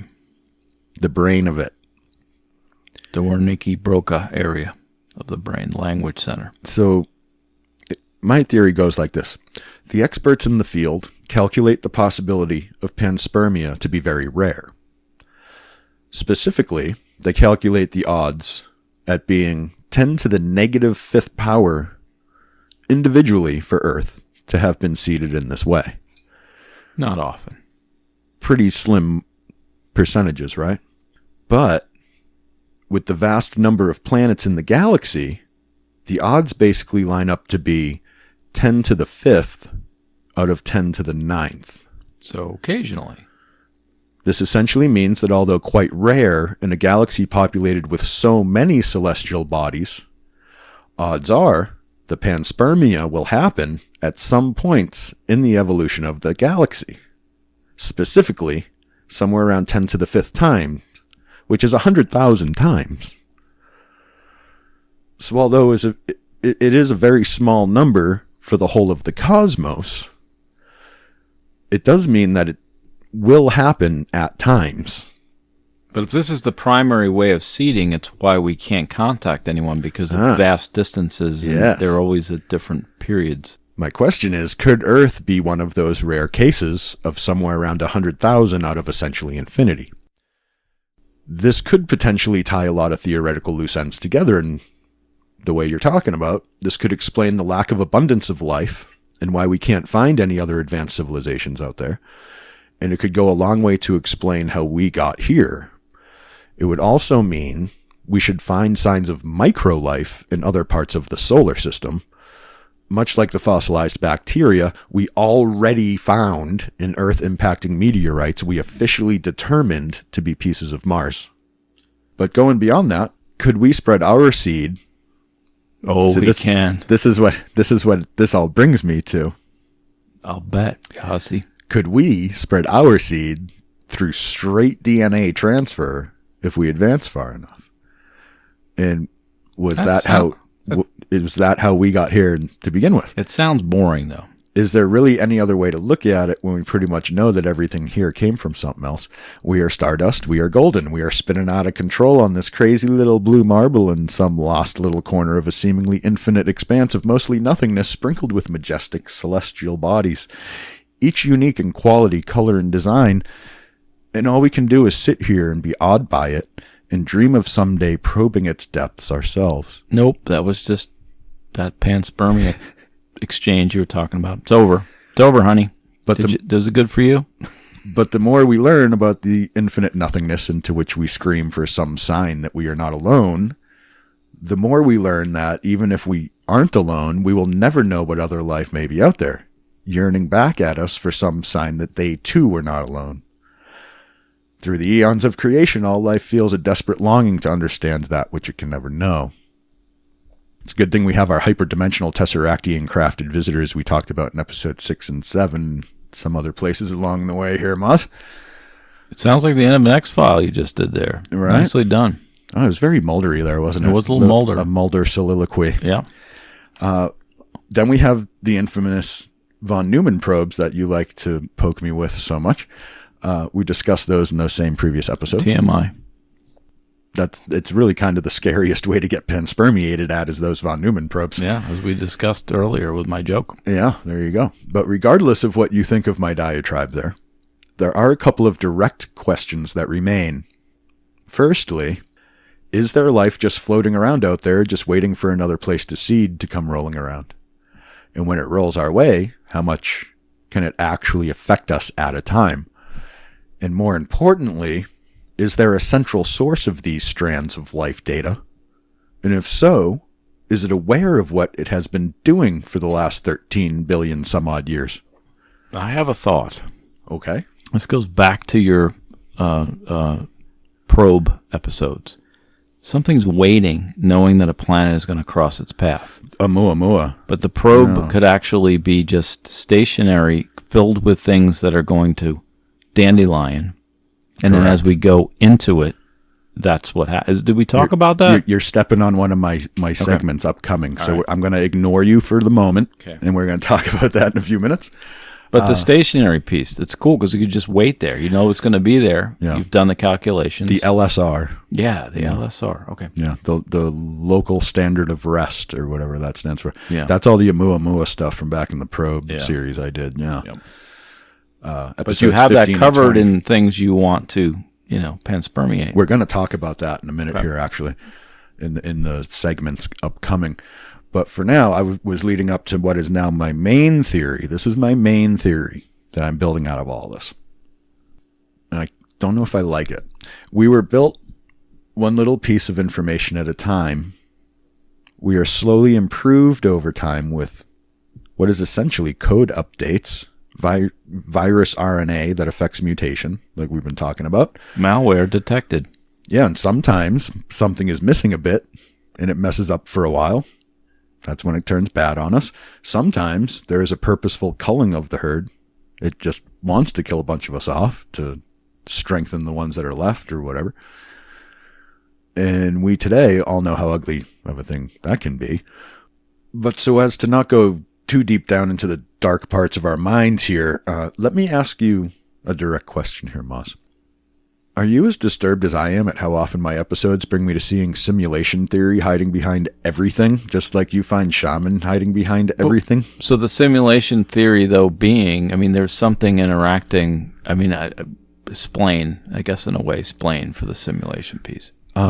We are a computer program, and the virus. So the software. Yeah, we're downloaded with we got a new update. Yeah, these viruses are I get it. updates. This is the software. This is the software coming in. Yeah, and sometimes it's malware, and that's when a bunch of us die. Yeah. Yeah, I think the last 20 years has been malware. That's my theory. Just the whole thing. The whole thing. So we got some malware. We have some malware issues going on with our development. Is anybody going to fix that last update? Anybody? Anyone? Bueller. Yeah, but for me, before starting this podcast, I always saw simulation theory as no more than a fun thought experiment. And now I try not to think about it too much. Mm-hmm. Kind of like I was saying about the moon earlier, because I feel like it might suck me down into the abyss where there will be nothing except like the ravings of my own madness for me to hear for the rest of my time. How that ends. I've talked to your doctors. Yes. Yeah. Yes. Yeah. Very bad prognosis. I'm trying to avoid the meds, But, you're self-medicating. Stop. That's true. Yeah. It's all good. I've better than the shit they give you from Big Pharma, let me tell you. Been the alchemical shaman for myself for a long time. Yep. But so that's it for my theories. Before we get into the Ahul Guano bit, anyway, you got anything else for us before we jump into the closing segments here, Moz? Well, the only other thing I was thinking, you kind of touched on this a little bit, and the only reason I know this is because I'm kind of doing my own monstrous microcosm bit, the jumping gene and the horizontal jumps. I kind of focused in on, because I'm going to bring you monsters in the monstrous microcosm, and that's going to be coming at some point. And I'm also going to discuss the Wetico, which you've touched on a little bit. When you get down to this level, some of the themes, again, start to pop up similarly. But I was thinking that I tried to find out why this happens, this jumping gene component, because, Darwinian stuff is solid and it's the agreed upon science, but why this evolutionary, like you said, it's the big driver of evolution is all of a sudden things going horizontal between viruses, bacteria, us, eukaryotic, and us. Yeah, it's like a switch flips and all life changes sudden. And to just say it's random, I looked into what's actually going on there, and it's like little enzymes, precursors to life that are actually making these little switches. And I would try to find out what it meant and what people think. If anyone has anything to enlighten, so save me some research because mine is not out yet, but I'm kind of looking in this direction. So what are these little enzymes, these gene jumping things, and are they, if you wanted to manipulate a species, if you're an alien or a monster or a virus, the virus brain, if you will, the godhead virus brain, this is where you would attack. What is happening at those moments where all of a sudden something goes sideways, literally? Yeah, literally. Yeah. Well done. So that's what I'm looking into, and that's, some of the monstrous microcosm on the Moz side of this coming soon. Yeah. So haven't found the answer to that. To me, I feel like if we really do solve this, it's going to end up being that the quantum is in charge of everything and that the macro is just a side effect of the quantum. Yes, these random things popping up and then affecting reality. And does that come back to our behavior, things we do, other things, interactions, our thoughts, our consciousness, our interactions, our behaviors? There's a lot of theory that our thoughts themselves are quantum in origin. Yeah. And everything is interdependent. It's tough to slice out these little sections that are actually their own thing. And when you do, it's like quantum, you're collapsing the wave. And as soon as you do that, it changes the whole picture. Right. Right. And that's what I'm finding. And when I get this small, and I'm small often, honestly, because I go to dark, tiny places and I get scared. Yeah. That's some deep stuff there, Moz. Yep. Deep stuff. You ready to get a little shallower with some Ahul Guano? I just did my Ahul Guano. I did 2 Ahul Guanos, I think. Oh, those were Ahul Guanos? Yes. I was taking those too seriously maybe then. Well, sometimes we do it just for fun and weirdness, and other times we're like trying to, and that's what I came up with is my Ahul Guano. We didn't get my Ahul Guano is silly and fun. So here's my Ahul Guano theory of the week. Oh no, here it comes! Quick, to the batshit signal! We respond from the survivors of a crashed space raft full of escaped Martian space prisoners. I've seen this Twilight Zone. I call it the cosmic accidental Australis effect. Ooh, so we're Not flushing. to be confused with the accidental cosmic areola effect, which is something else entirely. So these convicts escape their space prison in which they were locked for probably space pirating or some such stuff. Sorry, I shouldn't put myself in stories like that. They most likely hid away on a garbage barge, as is always the case, am I right? Mm-hmm. And once it was away from the prison, commandeered the vessel and swung it at the burgeoning Earth, where it crashed with little in line of supplies and equipment, but they made the best of it, and the rest is history.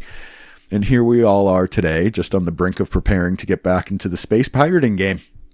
Yeah, we're all going to be Harrison Ford and Han Solo at some point. Yeah, my guess is that we'll panspermiate all over the place, like one big planetary money shot, you know what I mean? There you go. But no matter how it splatters in the end, the panspermic possibilities for humankind are truly infinite.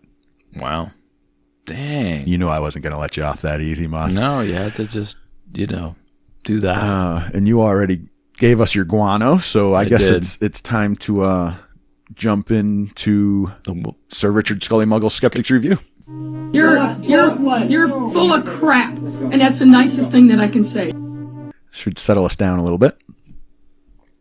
Yeah, when we get too far off the rails, this kind of brings us back home. Yeah, just keep the balance, So for the skeptics, the traditional belief of terrestrial origin of life from basic materials is the thing.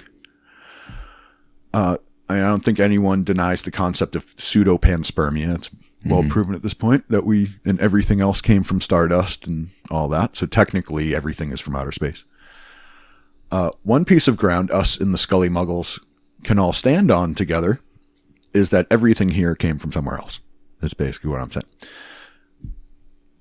Beyond that, IKEA. We're looking around the room now. But beyond that, the skeptics in this case will endlessly insist that Earth life was born of Earth, on Earth. That the primordial soup sloshed and mixed and percolated in just the right way as to put together one step at a time more and more complex forms of life. I'm going to do this a little backwards to show these Scully Muggles where they can stick that nonsense. Here is one more excerpt from our Cosmic Ancestry in the Stars. Organic molecules, amino acids and nucleotides among others, are a very far cry from life. Life, even in its humblest form, is super astronomically complex. Far too complex to arise from random shuffling of molecules in a pond, an ocean, or even a hydrothermal vent. A random origin of life from organic molecules is like a tornado blowing through a junkyard and then assembling a Boeing 737. Although it would be built just about as well as it is in the factory at this point. ... As we have already mentioned, the deepest mystery of life is concealed in a simple biochemical fact: the grotesque improbability of abiogenesis, turning non-living matter to life. Life anywhere, starting spontaneously from the coming together of basic chemicals, amino acids to make enzymes or nucleotides to make DNA and RNA, is utterly and hopelessly improbable. And boom goes the dynamite. What do you think about that, Mouse? Well, you were supposed to...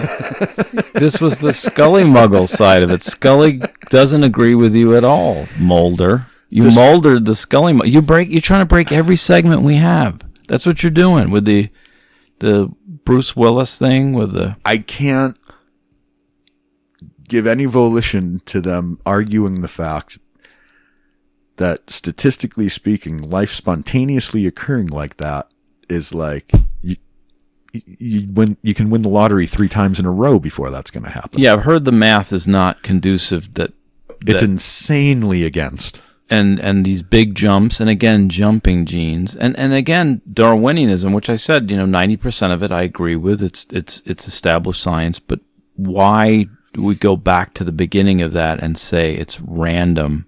We don't know anything about the origins. They don't know anything about how we get the bigger questions of Darwinism are still open. They don't know that it's random at all. It could be Pinky in the Brain doing it. We have no idea. And I agree with you. But the segment was about, this is Scully's moment, and you wrecked her prom right there. Like, Scully's leaving. They're all going to laugh at you. It's more like Carrie and blood, pig's blood, and then she's going to kill all of us. Yep. Yeah. Yep. Okay, then. No more segments here. Actually, I have a new segment to propose. Okay. As we left behind the believability scale at the end of season 1, which I think was a good idea. And you broke best defense. And blah, blah, blah, blah, blah. We do something I keep finding myself doing all of a sudden is recalling things from previous episodes. I did it, I believe, once in the last episode. Mm. I just feel like maybe we should have an official segment where when we want to pull something in from the past of MLT. Yeah. We do have an official record-keeping department at MLT headquarters. Its official name is the Mausoleum, where we store all our official records. Yeah. So I want to propose a new segment that we can use as needed. Not necessarily every time, but as needed. I have an idea. Or would you already do it? How about hypothetical records instead of medical records? Go ahead. What were you going to say? Just go. I call this segment the callback from the Mausoleum. Ooh. Welcome to the Mausoleum. Oh, God. What is that smell?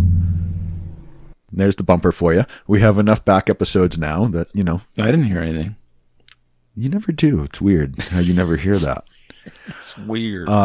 It's a simulation. That's what I think. Yeah. But now when you want to make an official callback to previous material from previous episodes that we've done here at MLT, you can call back to the Mausoleum and you get a bumper. There you go. Yeah. And we do that. I think we do that a lot. We go back to other episodes. We've had enough of like I said, a history now. Yeah, like it took a while, but I find that like in every episode almost, I'm like, ooh, I should call back this. Call back from the Mausoleum. Nice. Well done, sir.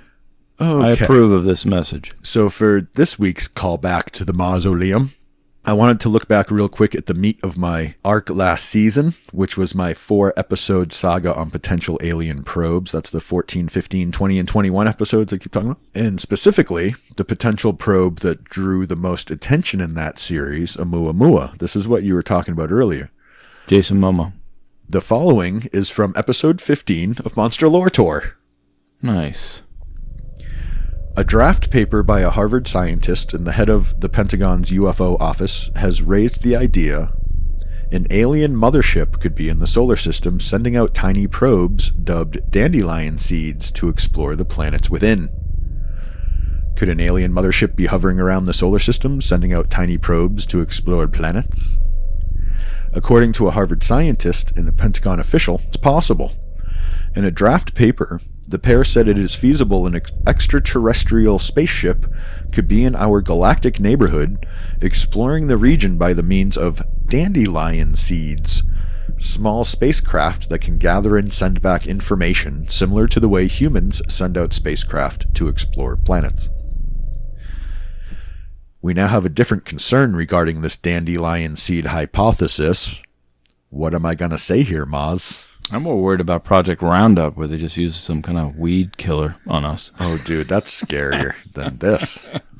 And it's more likely if they're smart. Oh, you mean the aliens will just Project Roundup. Yeah, it's really just squirt, and we die. Spray us like a roach nest and just watch us squirm. Yeah. I approve this message.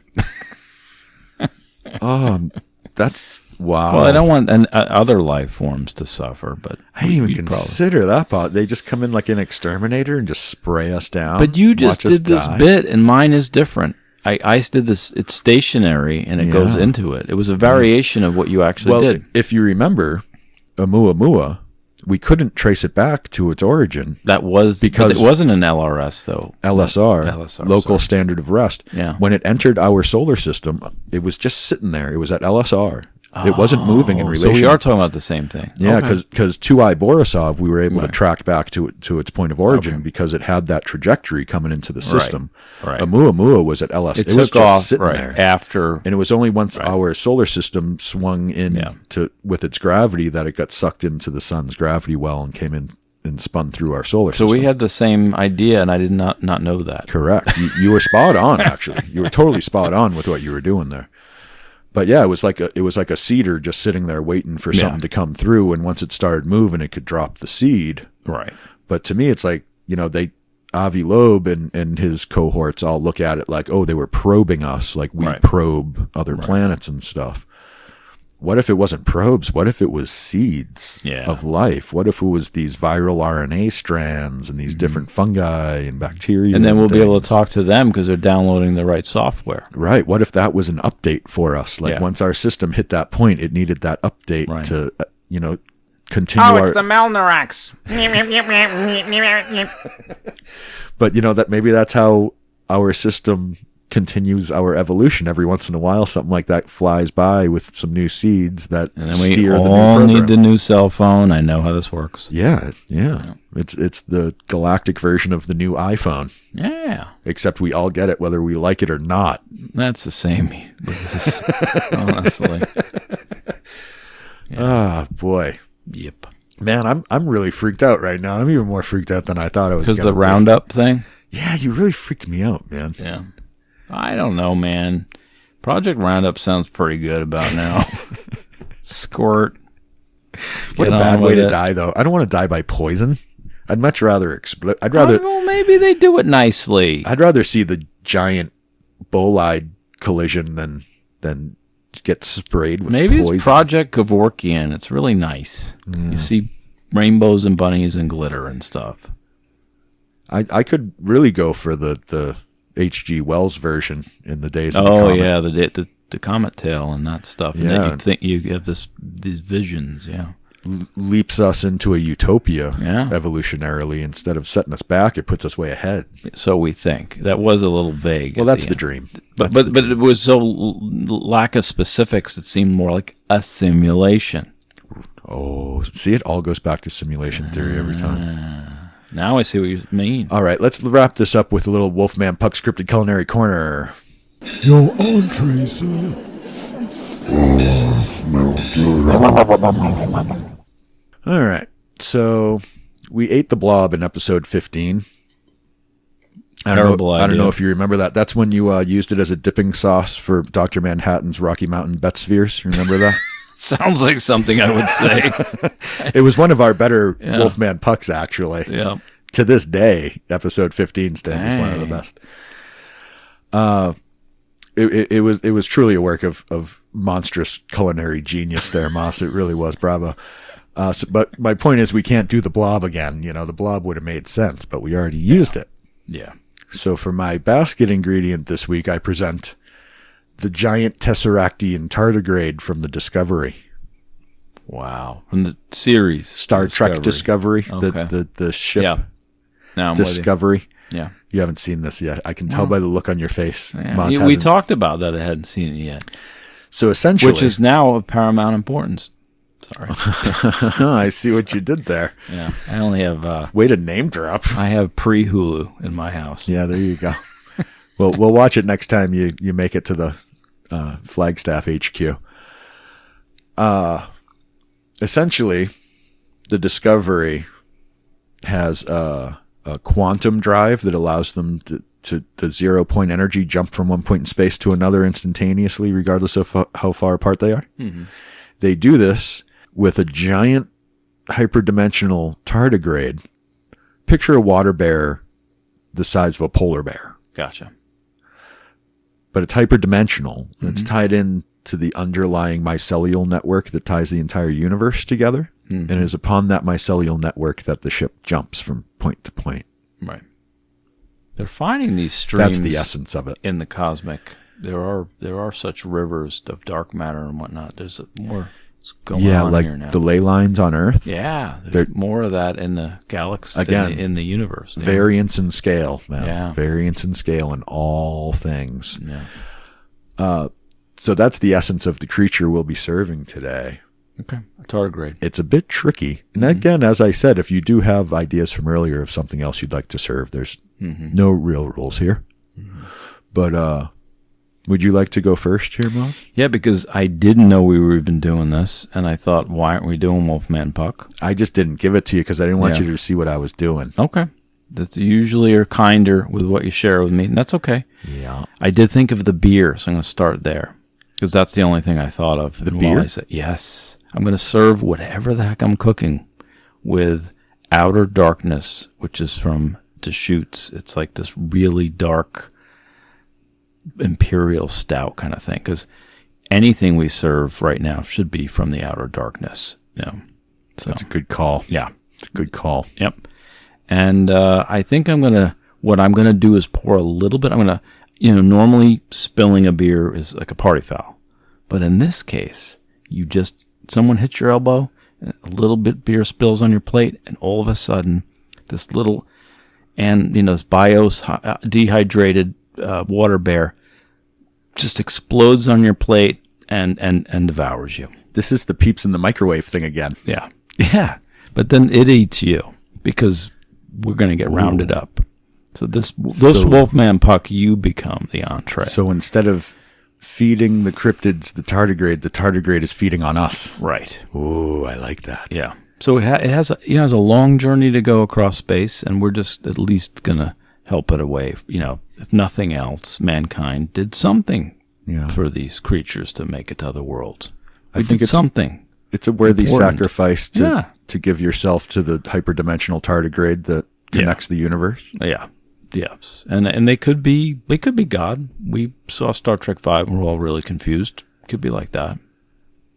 Wow, this is going to be the weirdest Wolfman Pucks ever, because I actually ran into a paradox myself trying to write this up. I thought it would be such a good idea, the giant hyperdimensional tardigrade. What a great MLT basket ingredient, right? Yes.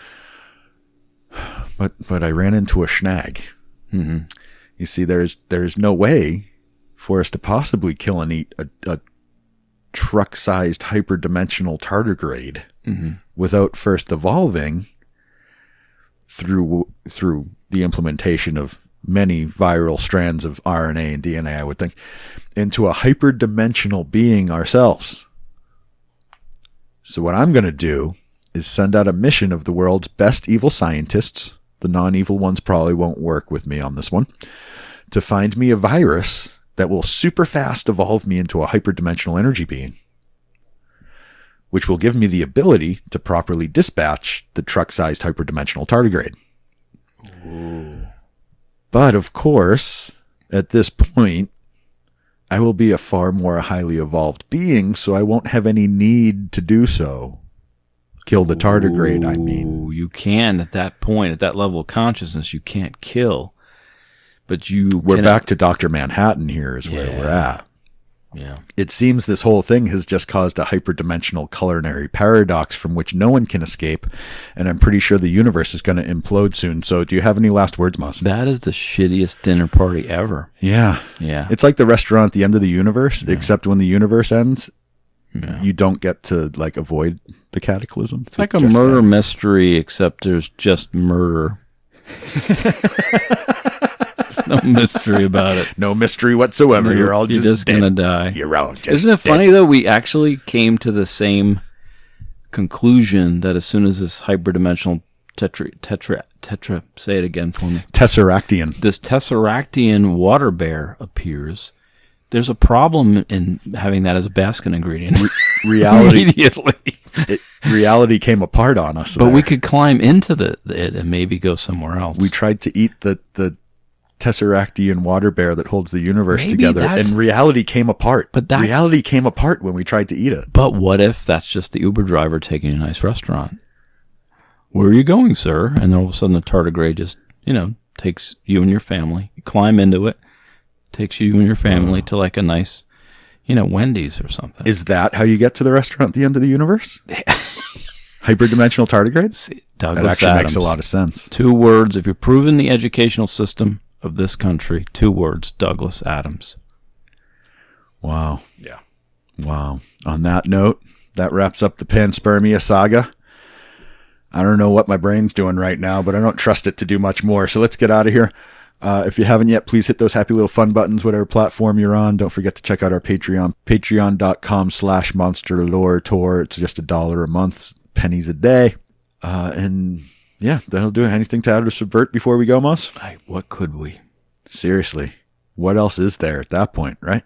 Round up. All right, we're gonna round this up. We're gonna go brighten this up a little bit. Talk about extremophiles saving the world in the side trail, which will be in the members area right along with this episode. Otherwise, we'll see you next week. Till then, to all my fellow paranerdalists out there, have a good one.